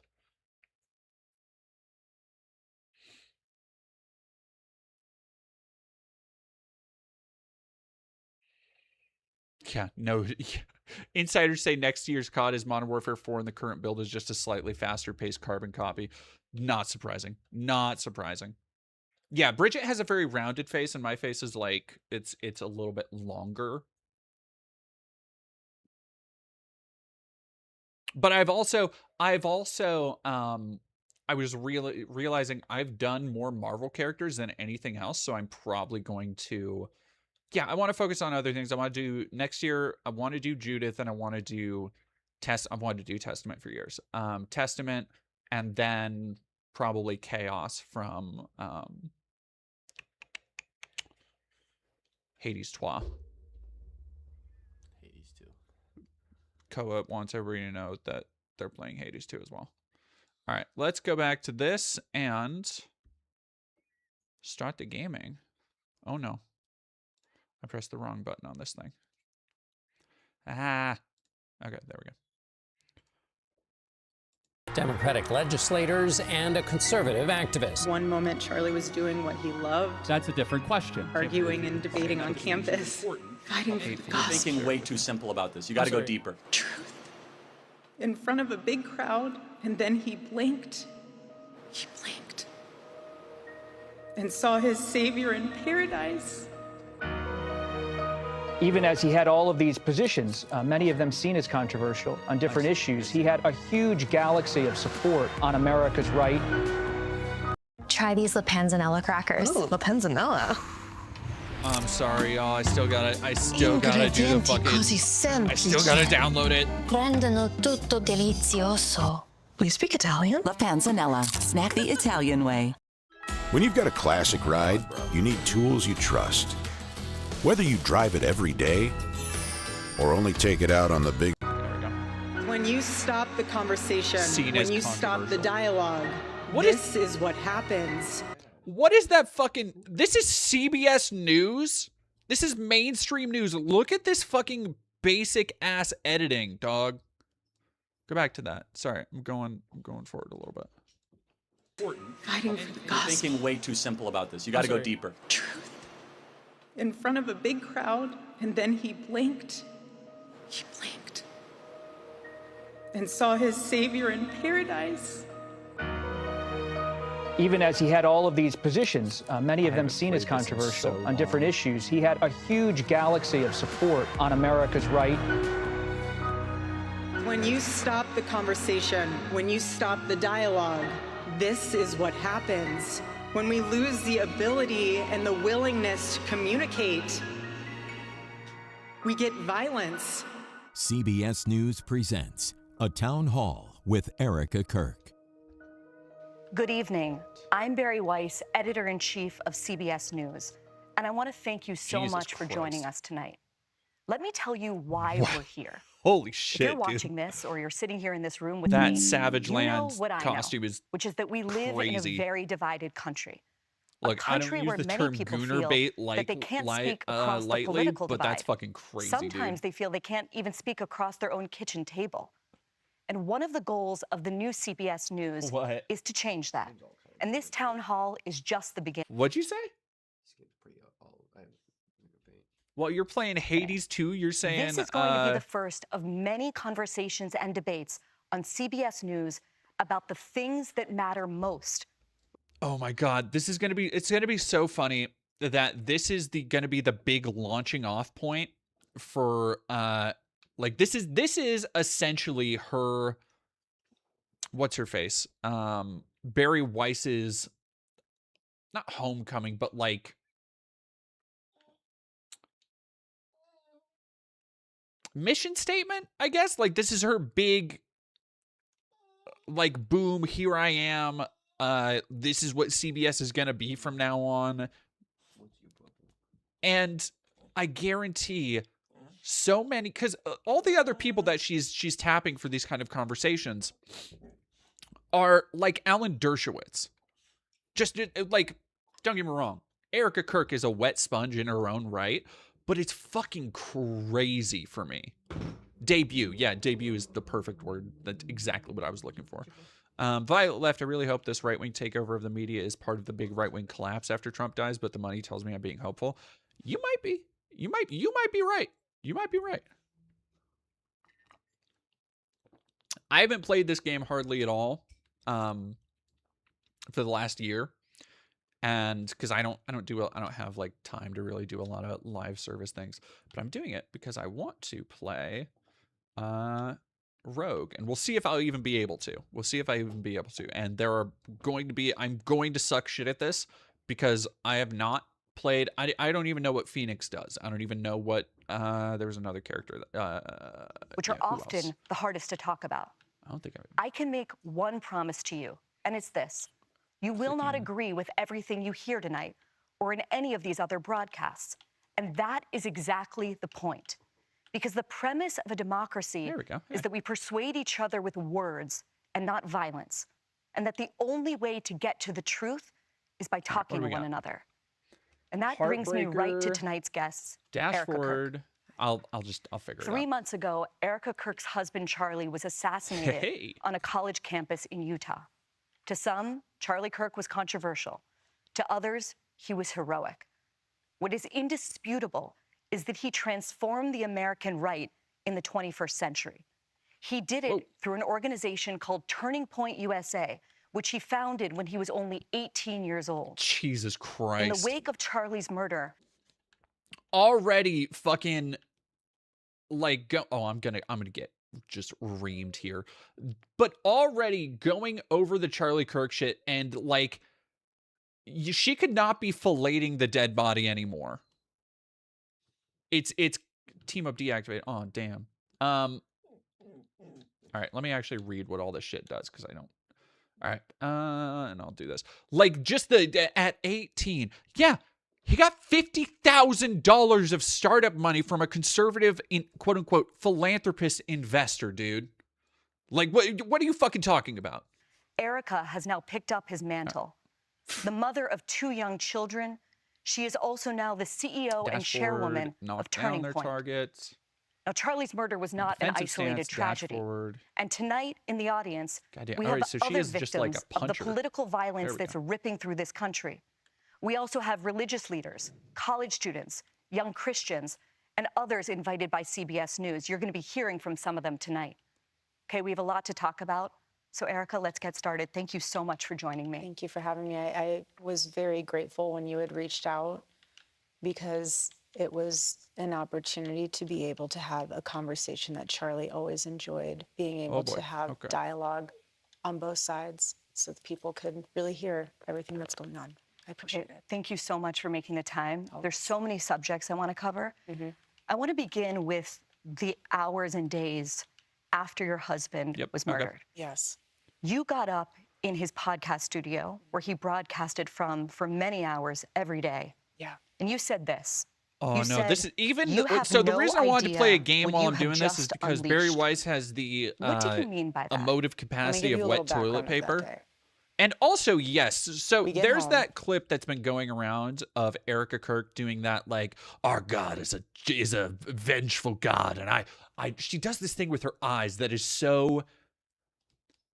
It reads to me like high school actor thinking, yeah, I fucking ate this. You know, like it reads to me as though she. Oh no, okay, yeah, I don't have any projectiles. She does this thing where she's like, and I take like her eyes get wild and crazy. team It's goes nuts to if you haven't dinner. watched it. I'm laying in my daughter's bed. Overacting, can't yes, sleep. exactly.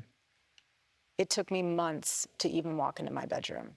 Like just everything she does with laying in her my daughter's eyebrows and bed, I stuff, it can't just sleep. it I feels grab my like phone fucking and I start typing out acting. it. Hot Minotaur, bite my ass. And those were my words. That morning, the team reached out to me and said, they think they got the guy. You should probably say thank you to the Oh, shit. authorities Okay. and just make a statement. I said, okay. I wasn't afraid. They said, let's go to the office and let's discuss. We're at the office and they say, do you want to go live? Or we can easily, you know what? Yeah, let's do that. We can easily pre-record this. I said, absolutely not. My husband always went live. I have nothing to hide. We're fully transparent. What you see is what you get. If I start breaking down on live TV, I break down on live TV. My husband was assassinated. He didn't die in a car accident. So we go live. Like what does Barry Weiss truly? I write all of my own speeches. God forbid a grieving wife And when I invoke the said Avatar that, state. Like, but what does Barry that Weiss is truly the think is Holy being Spirit accomplished that here? is unleashed. That is a revival that's unleashed. That's not meant for call to violence. That's meant for people to understand that the Lord is moving in ways we have Okay, no idea. I'm getting the hang of her. I'm getting the And hang God of her. is going to use something so tragic to wake people up to realize that our life is short. He only lived 31 years. 31 years. Oh, goddamn. And so, okay. yes. Okay. I was doing okay. You I was have doing okay. no idea what has been unleashed. But I will promise until my last breath that I will let the Lord use me in ways that He only can to bring glory to Him and to the kingdom. This is one of the things that I don't want to give Charlie Kirk too much credit, right? But there's a certain level of flower giving you can ascribe to. The reason why I do not think, by the way, that he was a particularly engaging speaker, but that's not really for me to decide. The fact is that he did have an audience. Like whether or not he was astroturfed by conservative interest groups, which he was, whether or not he worked in service of a much larger and basically corporatized agenda, he did. The thing to really, like, I think hone in on and remember. Oh, sorry, ladies playing with Koa.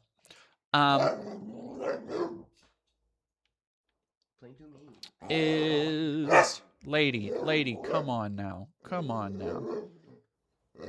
Is that he did have some sort of charisma, right? He had at baseline some kind of like speaking ability, some kind of ability to like reach people where they were at, engage with people on a stage, and more importantly, couch, or at least not couch and not hide, but make the shit he was saying and the stuff he believed sound far more reasonable than this. I think that's what I'm getting at, is that when you come out and just say like, oh, I believe that God is you know, vengeful and wonderful, and everything I do is to serve the sky man, it sounds a lot more fucking crazy than when Charlie will say, you know, try and chalk it up to a difference of opinion on stage and be like, okay, well, we can agree on this at least, right? And, you know, hey, what about this? And like, oh, well, what do you think about this? And like, okay, well, I'm sure we can, you know, reach a consensus and have a open debate. Like, he was so good at covering his tracks and covering the conversation with, hey, you know, like, we might be different, or, you know, it's a part of American life that, you know, we come together and we don't always agree. And like, that's why I think so many people bought into the kind of more lib bullshit around like, we should be able to have differences of opinion without people dying as soon as he, you know, croaked. Hey, Jake X. And I think, like, she just does not have... Yeah, exactly. Reza and Renji, like, she doesn't have that charisma that he had. And that's a problem. Because like, when the stuff is more clearly stated, it just looks, like, unhinged. Erika, one of the most alarming things about Charlie's murder was the way that some people in this country reacted to it. Yeah. And not just online. This was an idea that you encountered a lot. And the idea was this. They kind of justified it. They basically said that because Charlie said or believed things I thought she was going to absorb life. That's were controversial or even That's on me. hateful, I'm sorry. that he I'm sorry, somehow team. had it coming. What do you say to people who justified his death? No, Erika Kirk does absorb You're life. Sick. Which is why she looks like this. She has not once Charlie got Kirk, she hasn't been able to do that. My man Roscoe, sorry, I mostly care about the rivals. You're so real for that, but do not expect me to do good. Again, I've not played this game with any seriousness since the game came out, basically. I played a lot of it when it came out. Like, I think my profile has like 30-something hours on it. So, like, I didn't not play the game. But, again, I don't really do a lot of live service stuff until they added one of my favorite characters. And word on the street, there might be a Femme Loki skin in the works, too. So, we'll see. We'll see. I have like 400 hours in Rivals. See, that's me with Overwatch. I have like 700 hours in Overwatch, but I can't. He's a human being. That's me in Baldur's Gate. You think he deserved that? Tell that to my 3-year-old daughter. It's just everything. It makes me feel bad to like try and parse whether or not she's genuine, because oh yeah, there's fucking what's his nuts in this. Deadpool came to this game. Where's my girl? Will have Deadpool. Do what? Game will have Deadpool. Game will have Deadpool, but they also added Daredevil. That's who I was talking about. To be fair, after last night, Dead Domain, I have some doubt in your game. You just go, okay, you know what? Right after, so it's not on there, but Koa was I let Koa have the control. Koa died twice in a row. Nothing. Okay? My methods speak for themselves. The results, I get results. That's the point. I didn't claim to have good gaming skills, though. You have to degree in game. See, it just like it makes me feel bad for looking at her and being like, "Ah, this is fucking fake." Because what if it's not? Like I have genuine empathy for, you know, somebody who lost their husband, for somebody who lost whose kids lost a father. Like, even if he was a piece of shit, he might have still, again, I can't really claim to know anything, but he might have still been a loving father. Like, he might have still been a good father. And it's, you know, it's fucked up that there are going to be kids who have to go without that now. But at the same time, like, I can't put it past her that this is all a goddamn act. You want to watch and high Gaiman tainted that character? Which character? The video of my husband being murdered and laugh? And say, like here's the thing. I will say, yeah, that like watching that video, again, people are still people and things get to people unless you are a morally detached sociopath like Trump, who saw Charlie Kirk die and like apparently didn't fucking blink. But even if she is a terrible person with terrible beliefs, and so is Charlie Kirk, like that, seeing that video probably fucked her up psychologically in a big bad way. I don't doubt that for a fucking second. He deserves it. There's something very sick in your soul, and I pray that God saves you. I pray. Get fucked, Pewdie Banner. Because Get that fucked. is what is so wrong. The internet in this world has dehumanized us. My husband did something very simple. He talked to people. You're going to be murdered for talking to people. He didn't go after people. He went after your ideas. That's also not true. But And if you think it's you gotta keep that okay narrative going. to murder someone because you think they had it coming for them because they took the time to have people come to the front of the line if they didn't agree with you, Oh boy.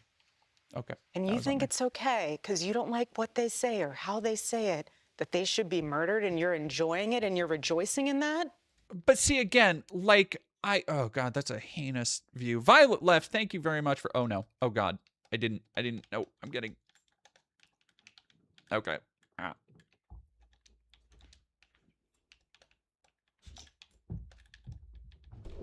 Yep, that's not gonna work for me. Okay. Violet left. Thank you for 100 biddies. Erika Kirk's entire press tour just keeps making me think of that blonde lady that slept with the teacher's man and hell of a boss. I can't help it. Every time she thinks is all I can think of. I have not seen that yet. It's just like, it's the tears. Like, okay, but my other problem with it is that at a certain point, even if you want to have, you know, what Barry Weiss is purporting to be, these, like, we need to have these honest conversations. We just can't, we need to, you know, heal these divides and stuff and whatever.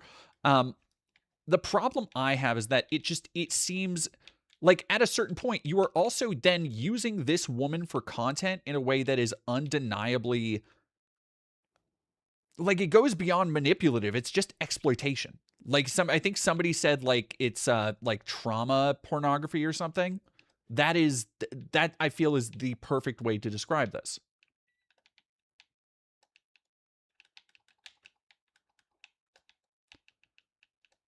All right. Rogue canonically stronger than Bruce Banner.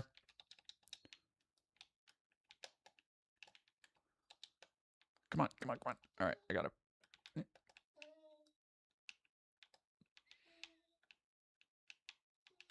There we go. All right. Whew. Sorry. That was hot. That is evil. Evil. Also, yeah, I'm digging Rogue. I'm digging Rogue a lot. She's very much like a brawler, get in there and fight. We She got might be a married Brigitte, 2 months ago actually, a now. little We bit. are moving into our new house, so lots of milestones. Peter has brought me into the 21st century, likes being more on the cutting edge of everything. Instead of putting things into a savings account, putting some in checking, why not move it to an account that can do it all? Wealthfront's been fantastic. We can still maintain our independent finances where we want them. And we can co-manage the account, and we co-manage our lives. In our joint financial health, it has definitely worked out for the better.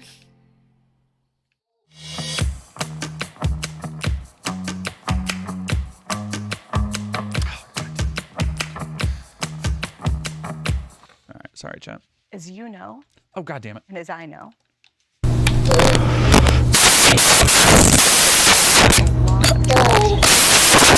especially in this country, Erika, and this leads them to this kind of justification, is the idea that words themselves are violence.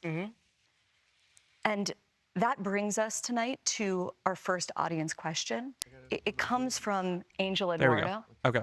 Angel Sorry, is restarted a audio. senior writer and editor for the civil libertarian baby. group, the Foundation for Individual Rights and Expression, or FIRE. And I he know. writes I passionately literally have no about idea issues of free why. speech. Angel. That's the second time it's happened. Leftist audio. Hey, Erika, don't my be like that. condolences. A recent survey that we took after Charlie's assassination found that 90% of undergraduates believe to some extent that words can be violence.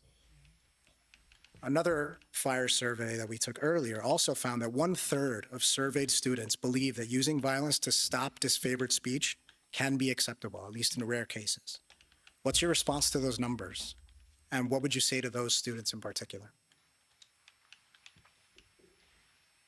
Well, for the people who say that my husband might have incited violence, I know that was not your question, but I'm going to put a squash on it before anyone else can attach to that.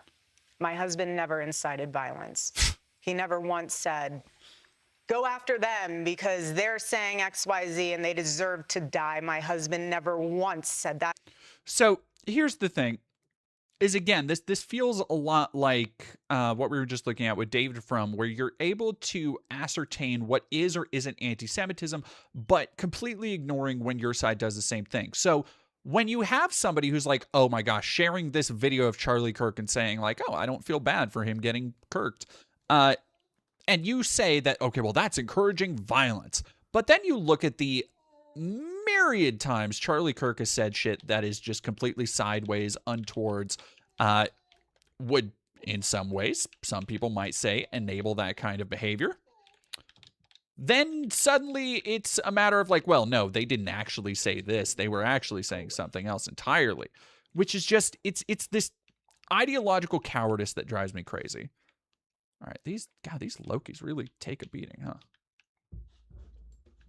And he never would. What did he say? Come to the front of the line. I'll put my mic down. Tell me why you believe that. That's interesting. I never thought of that. But have you thought of this? People heckling, laughing at them. Stop. It took a lot of courage for them to come up here. Stop doing this is that. beyond fucking parody levels of He trying gave to them a whitewash his microphone. legacy. He didn't take away a moment for them to speak back. He gave them a microphone. Again, in hindsight, it's pretty easy for them to be like, oh no, he was the perfect debater and let them have all the time in the world and he never got angry and he was just so like they are and Barry Weiss, by the way, completely allowing this like trying to petrify his legacy into this kind of ideological conservative sainthood. Do what? Do what? Does she need food or something, or she just be in a butt? Try and give her some food. Okay. Yeah, it's gaslighting. It's gaslighting. A Rogue comp is very unfun to go against. Rogue plus Magneto plus Gambit is well, because they do their series thing, right? What's Latin for fetus? Yeah, what's Latin for fetus? Come on. And what they do, they gave him a bullet in the neck. No, that wasn't it. Totally different. But you have secular revolutionaries that want to come out and say, you can't say that, and I'm going to stop you from saying it. I'm going to...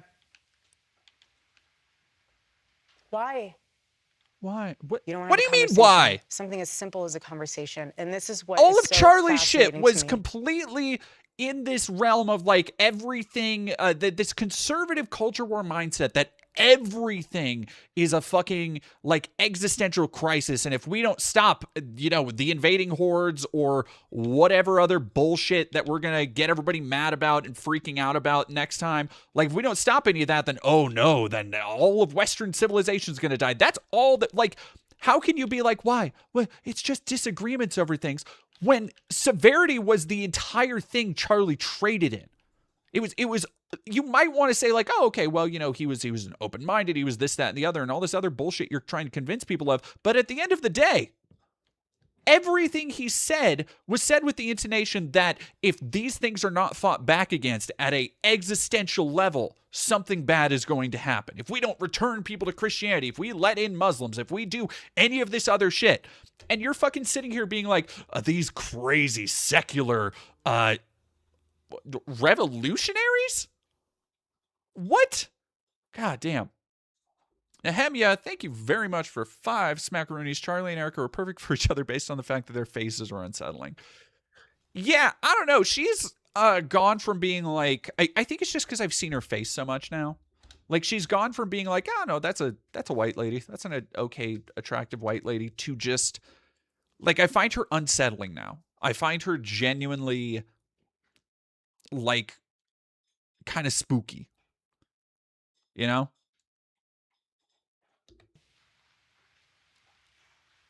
When the temperature drops, America brings the heat with Hot Hands, America's favorite warmer. The Frame Pro with wireless One Connect box. My husband knew I know, that something Blanchie. as simple as having a conversation could change the world. You're telling him. Come on now.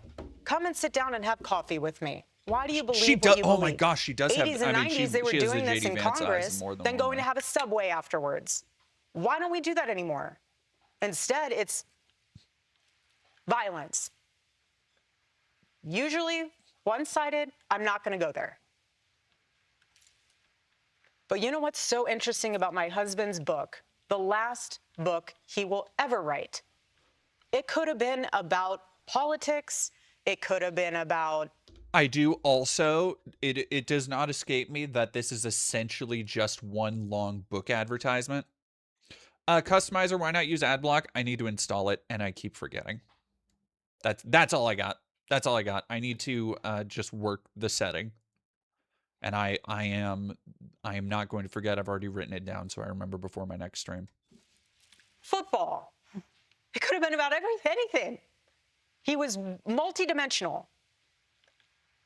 It literally says, stop in the name of God. Stop. Stop the violence. Stop the hate. Have a conversation. Stop. And what he knew in that book was not just so much stop that, take a minute to get off of your phone and realize that we are all human, operating on this broken planet, all sinful, no one's perfect, and we're not getting out of here alive. But what he knew in that book I was like the how she's just balancing pitching it as factor Charlie of Kirk had the communication. whole You cannot communicate with secret to someone the if you're not at universe. peace with yourself. So he went on campus talking to a kid. They're screaming at him. Screaming. Does he scream back? Not once. He sits there. And you know what he's thinking? It's in that book. Yeah, no, Maybe you he's need to take a few argued some hours. really heinous shit. Like again, it's just this entirely shallow, completely disingenuous framing of his legacy and everything he's done. Like he sat there and would dehumanize people to their face. He would call people basically less than human. Or at least attempt to lead his viewers and the people watching to those conclusions, right? Get off your phone. Go for a walk in nature. Go sit and have a coffee. Go and tell your mother you love her. Fucking Go trying to do make him out to be something this kind that of like is beautiful Bob and Ross healing figure is instead just of trying so to tear something down that you perplexing did to not me. build. He was a debate That's pervert. my thought on that. We're going to talk about the book in a Ken little Rain bit, but Seeker, I want yes, to pick that up is on Angel a theme Dust. that you've now hit on twice, which is the idea that the black squares that we all have in our pocket, our phones, that they are doing something to us collectively, that they are Wow, dehumanizing profound. us. Later, we'll talk about the conspiracies that are spreading right now. Again, I find it so rich that Barry will talk about how, wow, he brought up a thing about how, these conspiracy theories and people are dehumanizing us. And one of the things you told me it was so interesting was how he was talking about how, phones and we need to just be more present and like this vaguely woo-woo bullshit about how, which sure, you know what? Hey, fine. If you want to say that there's a lot of bad shit and people need to be off their phones, you ain't wrong. The problem with that is, again, extrapolating from that, this idea that Charlie Kirk was uniquely suited to address this, when Charlie Kirk was directly part of the ecosystem that is creating radicalization in online spaces. And he wasn't just a small player either. He was a massive facilitator of conservative media manipulation. Like, the call is coming from inside the house. What the fuck are you saying, Barry? What are you talking about? Those platforms about who killed your husband. What do you recommend to people sitting in this room? What are your practices to disconnect, to reconnect? Just gonna give by you a disconnecting? meditation Well, retreat? What do you mean? What are your Like practices? my husband, I took all of it off my phone. All social media off your phone? No, I don't have it on my phone. I have a team that helps run it. Okay, that is actually fair. I don't blame her straight up. Like you reach a certain level of permeation in like society, and I also wouldn't have social media. I really, everyone has an opinion about me. I could care less. Okay, sure. True wealth is Oh my not what God, we have, it's what we share. Today, we welcome guests What the to our fuck, traditional man? homeland with hands raised and hearts open. We are Muckleshoot, Carnal, do you have a link Seattle's you can host send me tribe. to that fucking Welcome. ad blocker again? Skechers has the perfect holiday gift for everyone. Hands-free Cozy Fit Skechers Slip-ins. It's a hands-free holiday with Skechers Slip-ins. You know what I care about? I care about what my daughter says about me and her running up into my arms and loving on me. That's what I care about. Adorable. One of the things that has happened over the 3 months since Charlie was murdered is that people have gone through the thousands, maybe tens of thousands of hours. Let's of go. words he Let's produced. He fucking said go, More in chat. 31 years than most people will say in a lifetime. Yes. And I want to read a few that have captured the most attention, especially on the political left. Oh, my beautiful liar. Yeah. Yes, I cannot. Some gun I deaths actually were, do not quote, want to pay like unfortunately $100 or worth whatever it it to is preserve the Second for Amendment. YouTube He said, Premium. acknowledging that he wishes he didn't feel this way, he said, "I'm sorry, if I see a black pilot, I'm going to be like, boy, I hope he's qualified." He said the Civil Rights Act of 1964 was a mistake. Now, I realize that all of those quotes come from longer conversations that he had on his show. Now I but realize he that did this is say out of things. context, and I'm giving you the perfect Charlie is out being to defend your dead memorialized shitbag by husband. many people as But a here's person why who some promoted people civil thought he was discourse, like, as a God, person what who a fucking said, pussy. "Come to the front of the line, let's have a civil Just conversation." chicken shit excuse How do you for a square journalist. that with the statements I just read? I would love for everyone to be able to watch the full and entire Oh yeah, yes, of course. He of was what he debating. said. He was having an open conversation, and actually, it's taken out of Charlie context. didn't care what skin color you were. He didn't care what religion you were. That's absolutely untrue. He loved His excellence. last words were literally with her like we're He being loved racist. knowing His that last words were people- counting or not his counting gang favorite violence. word Like, are was you earned. fucking kidding me? He loved knowing that Are you people kidding me? worked hard to earn what they got. He worked so hard to build Turning Point USA. The first statement you meant about guns and shooting, I have no idea the context of that, and I have no idea what that whole. There's a lot more there than just It's been that one months, little and sentence. that is one quote people have My continued to husband talk is about. not What to are you be talking? deteriorated to two How do you sentences. not? keep He's track of not. that? He is a thought leader, and he was brilliant of a man. So that's fine if you want to take words out of his mouth or out of context without the whole thing in perspective. But that's the So problem. slimy, dude. Does it bother you that people are picking out those statements and drawing an entire picture of who he was? Again, that's the problem. You're not having a conversation. You're having a 15-second clip on the internet to define your thought. That was his entire business model, was clip chipping people in real fucking life, taking them out of context. Like, what the fuck are you talking about? That's not having an actual conversation. He had conversations so that he could take people out of context, so that people and college students who didn't have whole legal departments and didn't have whole editing teams could go on Reddit and be like, actually, I said this and I was taken out of context by this to make Charlie Kirk look better during the fucking debates. And I actually said this that disproved him, but he cut it out. Like, how many people had similar fucking stories? When people were like, oh no, he was just an authentic debater, and people were going, no, not really. He's kind of a dickhead and kind of fucked up with this. God, dude. Of who Thought someone leader is is, wild. Instead of taking the time As if he was a fucking to like, educate yourself look, on truly who that person is, what they thought. Because why they challenged you. It's grading on a curve, to think a right? little It's different. definitely grading on a curve of who is or isn't relevant or worthwhile to talk to and listen to. Again, my husband. But calling anybody in the amazing modern man. conservative movement, in the Or human. mainstream conservative movement, But I do a not thought once, leader for 1 second, is bonkers, bananas, bananas to me. think he was anything else than exceptional. God damn. Erika, as you know, The glazing is the fucking last crazy. person that Charlie ever spoke to was a Utah Valley student named Hunter Kozak. And He was Barry, asking so Barry Charlie a invited question that that person day who was asking the when he was question shot. here. Don't know why. And he's here tonight, and he wants to ask you a question. Hi there. Erika, I want to tell you how much I appreciate your calls for peace and unity. And I'm likewise horrified by the people in my so-called camp who were cheering about Charlie's murder. Okay, pussy. I believe that they stoke the flames of violence. But even worse is when powerful, influential people on either side of the aisle stoke the flames. When they do it, the flames can become an inferno. And this leads me to Donald Trump, the most powerful and influential person on earth, who has more responsibility than anyone else to put the flames out. Just last month, President Trump called on 6 Democratic lawmakers to be tried for sedition, which he clarified was punishable by death. He then reposted a simple message: hang them.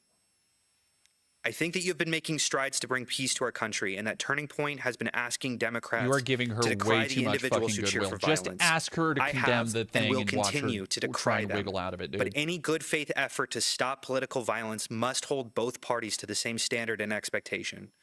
So in that spirit, will you condemn the violent rhetoric of Donald Trump, the most powerful and influential person on earth? I appreciate your question. That's not a yes, notably. You know my heart. No. Why would I ever say, yes, go murder people? Oh my God. Just say yes. Like you can't. So much deeper than just one. I understand your sentiment. I do. But this is also so much deeper than just one person. Again. This starts at the home. This starts at the home. Oh my God, dude. How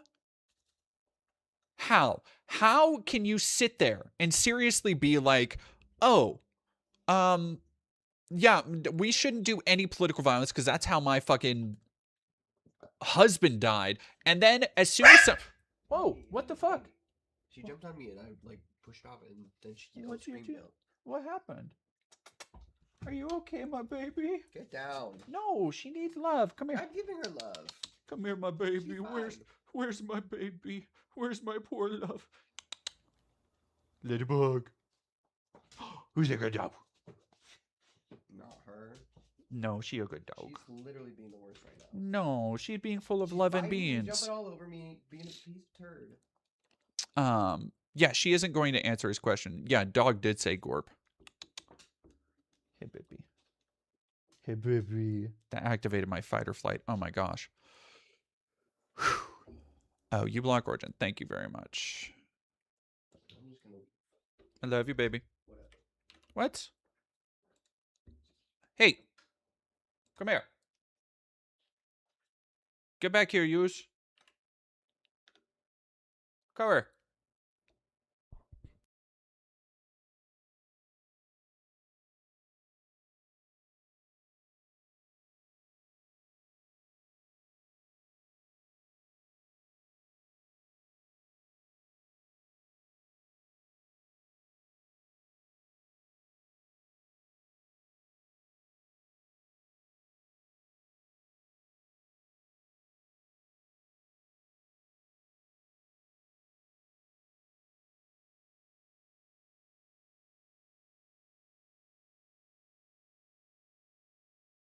Alrighty, let's try this.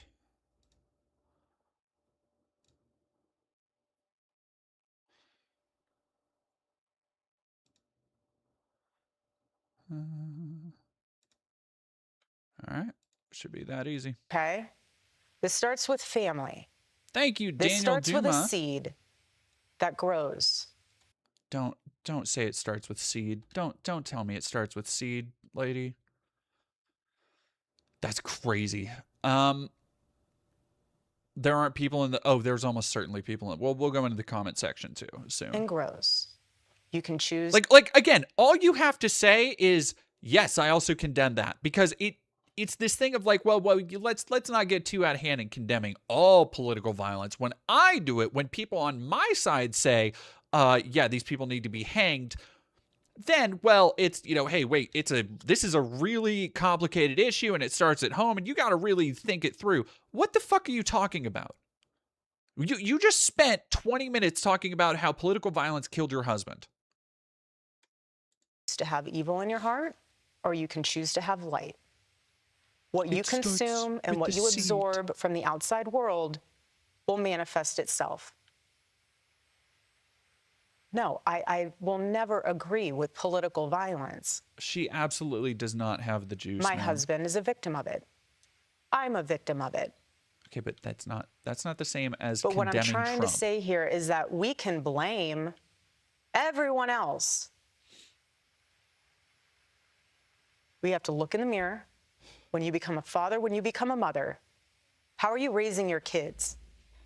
Are you taking responsibility, or are you giving them a device and saying, go down that rabbit hole?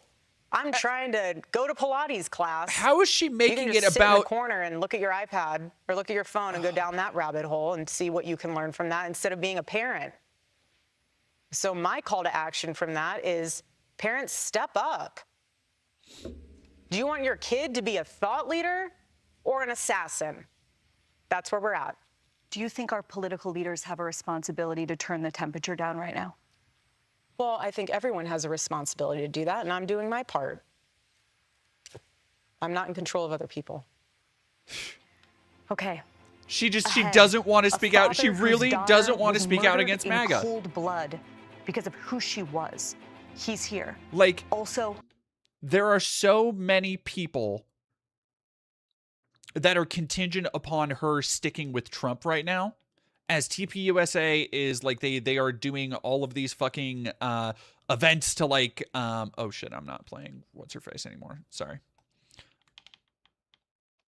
Like try and fucking do after school programs and like working with state departments and shit and starting chapters at universities and like all of this stuff. The TPUSA brand is the Charlie Kirk brand, is the MAGA brand. They are all inextricably tied together right now. And she knows that. She cannot isolate them. She cannot afford to criticize them or have them feel like she isn't on the team as the leader of TPUSA. political violence and the conspiracy theories surrounding Charlie Kirk's Exactly, assassination. nitric oxide. She wants to Stay tone with out us. violence. Yet there's only two positions: thought leader or assassin. Interesting. Interesting. CPS News poll.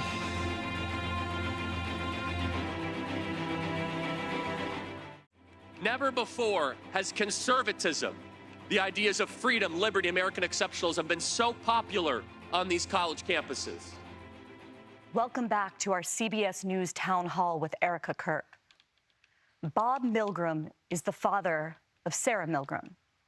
Sarah was fatally shot last May outside the Capitol Jewish Museum in Washington, D.C. What the fuck? Alongside Yaron Lashinsky, her boyfriend.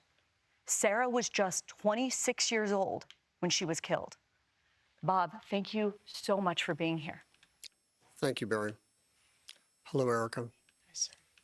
Just as our family could not anticipate the pain we've been going through following the murder of our daughter, Sarah.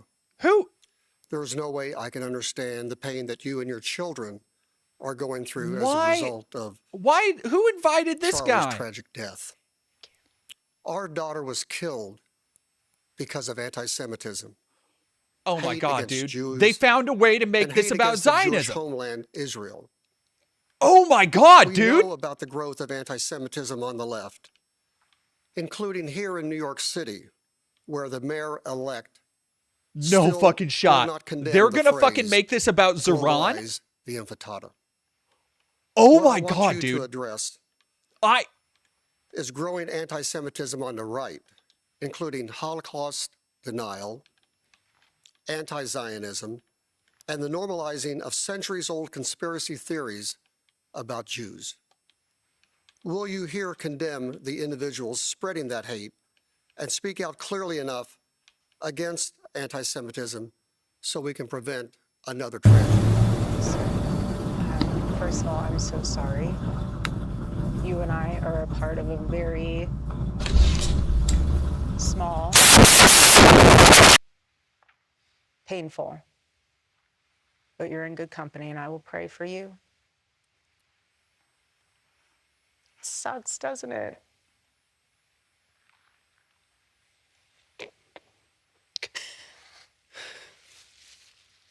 Being so for real. Hate is Are we hate. Joe back? It's evil. Yeah, Charlie and I have s- always been I- very I clear fixed on the our mic. stance. Israel and Jewish people. It's awful.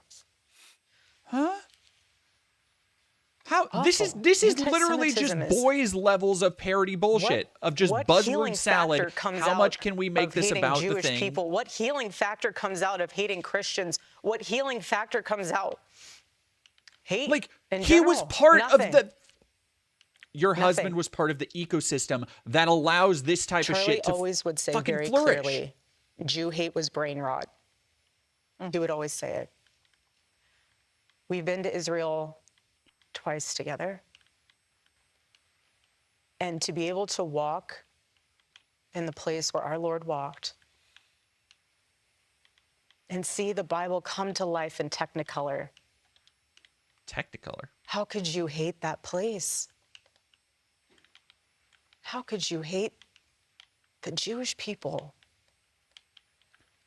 Why? Because you need to fulfill a conspiracy theory? I'm wrapped in, people say I'm a part of conspiracy theories all the time. It's sick. I can't. And it needs to stop. She did say brain rot. We are human. No one is perfect. No Christian is perfect. No Jew is perfect. No Muslim is perfect. We are broken, sinful humans in need of a Lord and Savior. Jew hate is brain rot. Poverty's nerfed. And that's why it is so important to give your life to the Lord. Because once you do that and you fully surrender to the Lord, you have no room in your heart for hate. And so, sir, I am so sorry what happened to your daughter.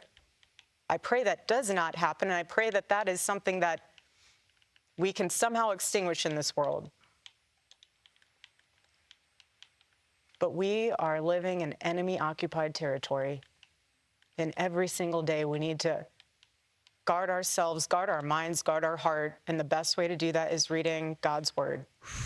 And you cannot separate the Old Testament from the New Testament. You cannot. Okay, well, that's... You cannot. The Jews... Bob, do you want to ask a follow-up? That's not what Jewish people believe. Is there anything specific that Turning Point can do to combat anti-Semitism? Yeah, so we are on. I guess he's trying to get her to be like these conversations. Yeah, you know, and our students understand a little bit to exactly the my rise heart and Charlie's heart bigotry and the hateful sentiment attitudes of towards everything I Jewish just said. people, but We have Shabbat dinner happening at Amfest. We have individuals in our chapters who are Jewish. We have people that are going to be having some of my best booths. Turning We Point have an USA exhibit hall people are at Jews. Amfest Is that are fucking Jewish, crazy again. that have Jewish organizations. The only way to combat evil, just like Charlie did, is with dialogue and not being afraid to do it. If you have these things that are being said, you need to counter it with the truth. And if you don't, there's a void and a vacuum. And so even though they're a small number, they get louder and louder. So we need to do our best, which we're doing our part. We're going to continue to do our part. Really? Wow. To make sure that the truth is always heard. They are just We'll talking amplify around it each even other. They more. both have their We're gonna ideological do the best mission, we and they are can, both just but going we need the like, whole community. Nope.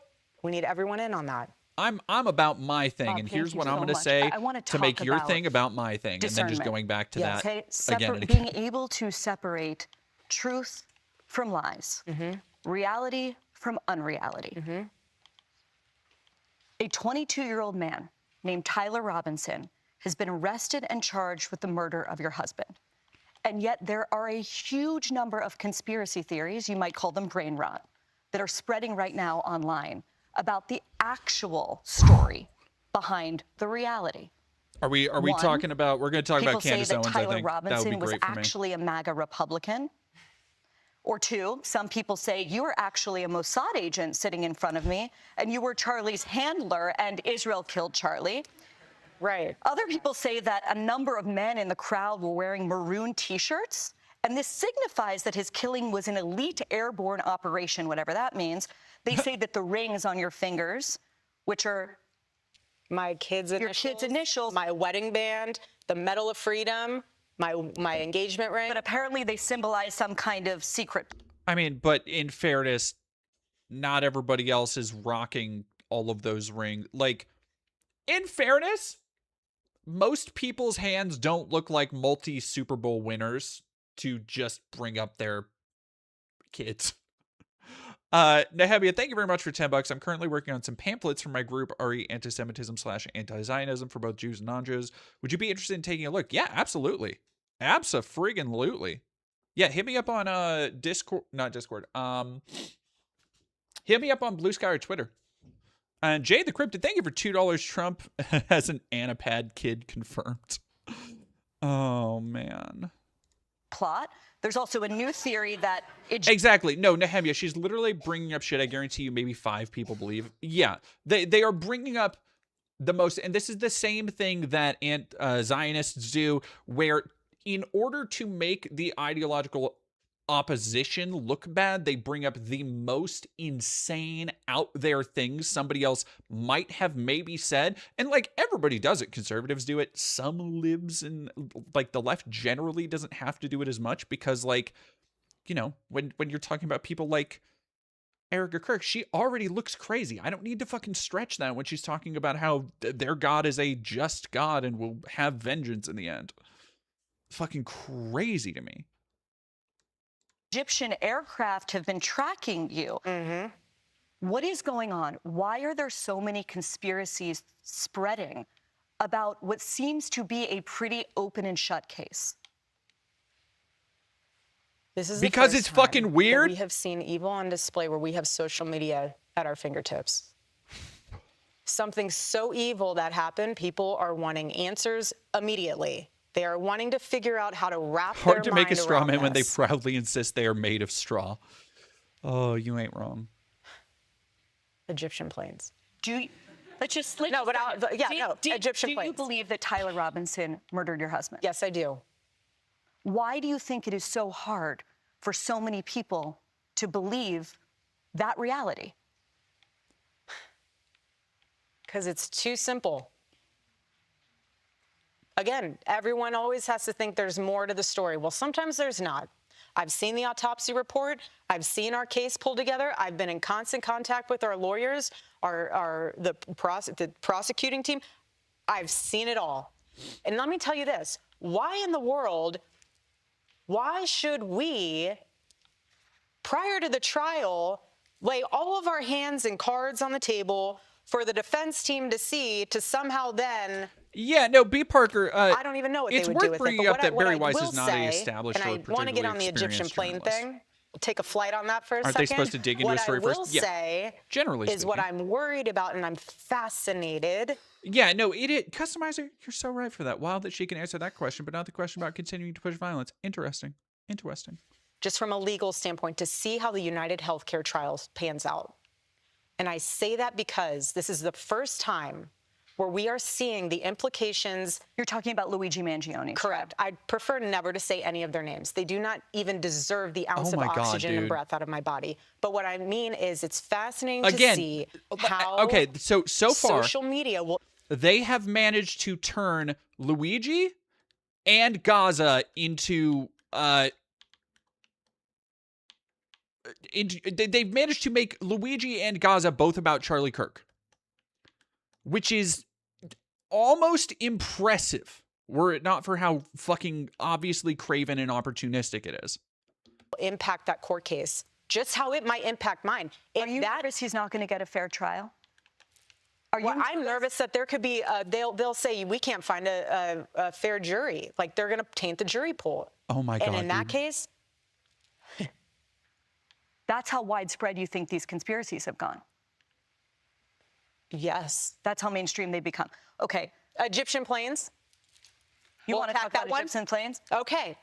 I was pregnant for 90% of those trips. Mind you, I've never, all those places they said I've traveled, I've never been. I mean, I've been, but I'm not within those dates that they've... But you even said you need to address No, but this is, but I do on that one, only because, from a humor standpoint, I intentionally, when I was pregnant, hid. Not because I was embarrassed, not because I didn't want anyone. Yes, we did keep it very private, but it's because it was a moment very sacred. I was growing a human inside of me, my baby. The world that Charlie and I live in is very toxic at times. Yeah. And when you are growing a beautiful child in you, I don't want to be around it. I want to enjoy eating my In-N-Out burger and my hot fudge sundae. That's what I want to do. I'm pregnant, and I have 9 months to own it. You really think I'm going to be on an Egyptian plane while I am wanting to be with my In-N-Out burger and my chocolate milkshake? No, I'm not. So if you want to go through my flight log, go right ahead. It's very boring. You say I was here on this date. I have a photo in my phone to prove that I actually was in the hospital because I was having contractions. So game on. That podcaster draws Candace applause, Owens, huh? Okay? At one time, a friend of Charlie's, at one time, an employee of Turning Point. She has been one of the main peddlers of these conspiracies, and she is making a huge amount of money on it. She is building her business. Like, what did I fucking off say? of What these did I lies. fucking say? Making bank What on it. do What, you what want do I to have say to lie to for? It's her like, no, it's and the other people. People are that incentivized putting to, these to lies controversy. out into the world right now. I wish more Stop. people understood this. Like, at the end of the day, That's it. for so many people, That's all I have to say. Stop. The controversy outweighs Okay. the tangible harm. The next question comes from a person who may be familiar to you, Erika, because Charlie interviewed him for his show last August. Rob Henderson, to you. Thank you, Barry, and thank you, Erika. During that discussion with Charlie, neither For of us knew Bergie that and was going to chocolate be milkshake. the last Hey, long-form interview he burger would and ever chocolate milkshake. conduct, Hey, babe.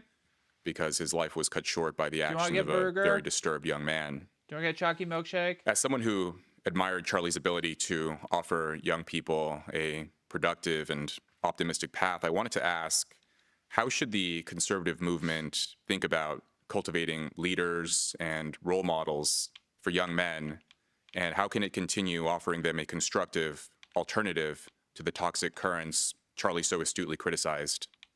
It's a great question. First of all, your interview was amazing. It's one of my favorite ones to look back on. Charlie connected with you very well. And I can always tell when he does on his show. I've always watched his show.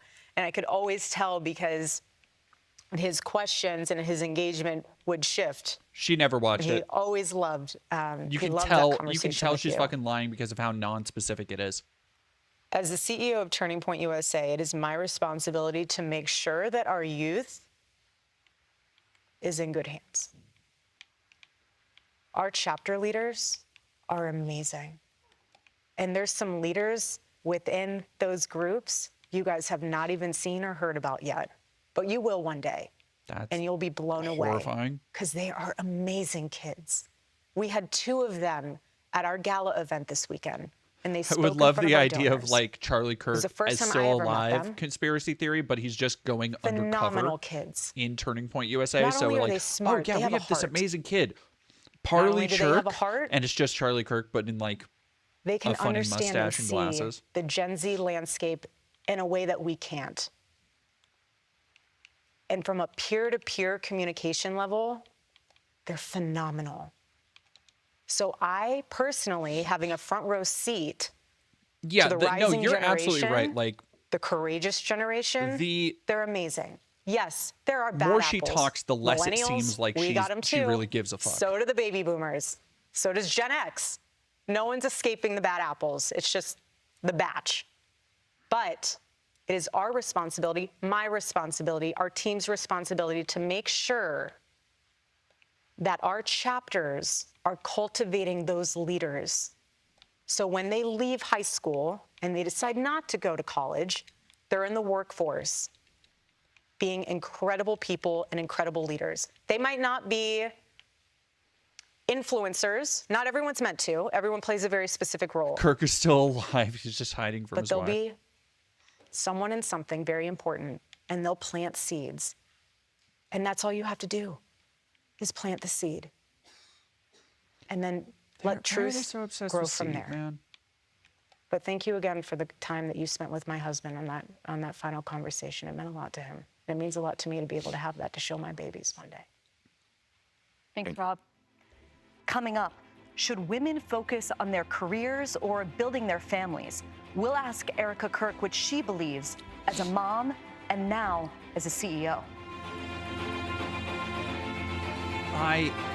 I can't fucking believe this shit, dude. Like, this is genuinely, I don't know what I was expecting, but this is genuinely fucking beyond parody. the idea of, like, we're going to ask this rancid bitch what she thinks about everything her husband said, and just completely like, in many ways, kind of doing the opposite of what Charlie did, which was not to platform ideas and be like, oh, let's have a talk about it. What Charlie Kirk actually did was to try and publicly pick apart ideas so that people saw conservatism and traditionalism as the only way to go about life, right? Like, his entire thing was talking about, oh, how these things are innate and how Western culture is this, that, and the other, and you should be afraid of this, and this thing is going to come to get you, and like all this bullshit. And then what she's doing is essentially a tribute. What Barry Weiss is doing is essentially a tribute to him, whereby she just goes,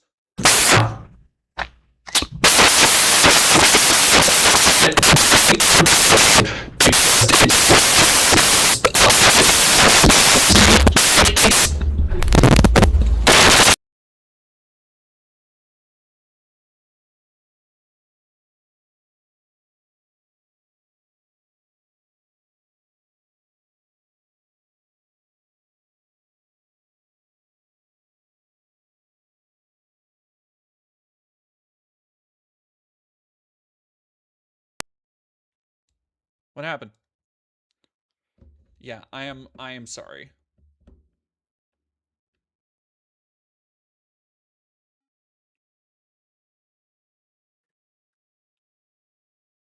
Check my audio. I know.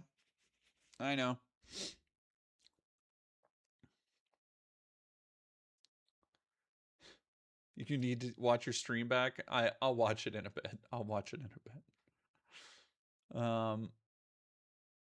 It goes hard in terms of harsh noise. Maybe. No, it's the mic. It's yeah, I'm actually, so I meant to, because I was having issues with the capture, I meant to actually be live way earlier today. So I will try and make that up on Wednesday. But I'm actually going to tap out for a little bit because I have other things, other plans to do tonight. I will try and get back to this if I can, but for now, let's go. I want to thank everybody who's joined us. I hope the mic isn't dying too. Damn, I just got her. But I will say thank you to everybody who's hung around and chilled. Let's go. You know what? We're going to go say hi to friend of the chat, Connor.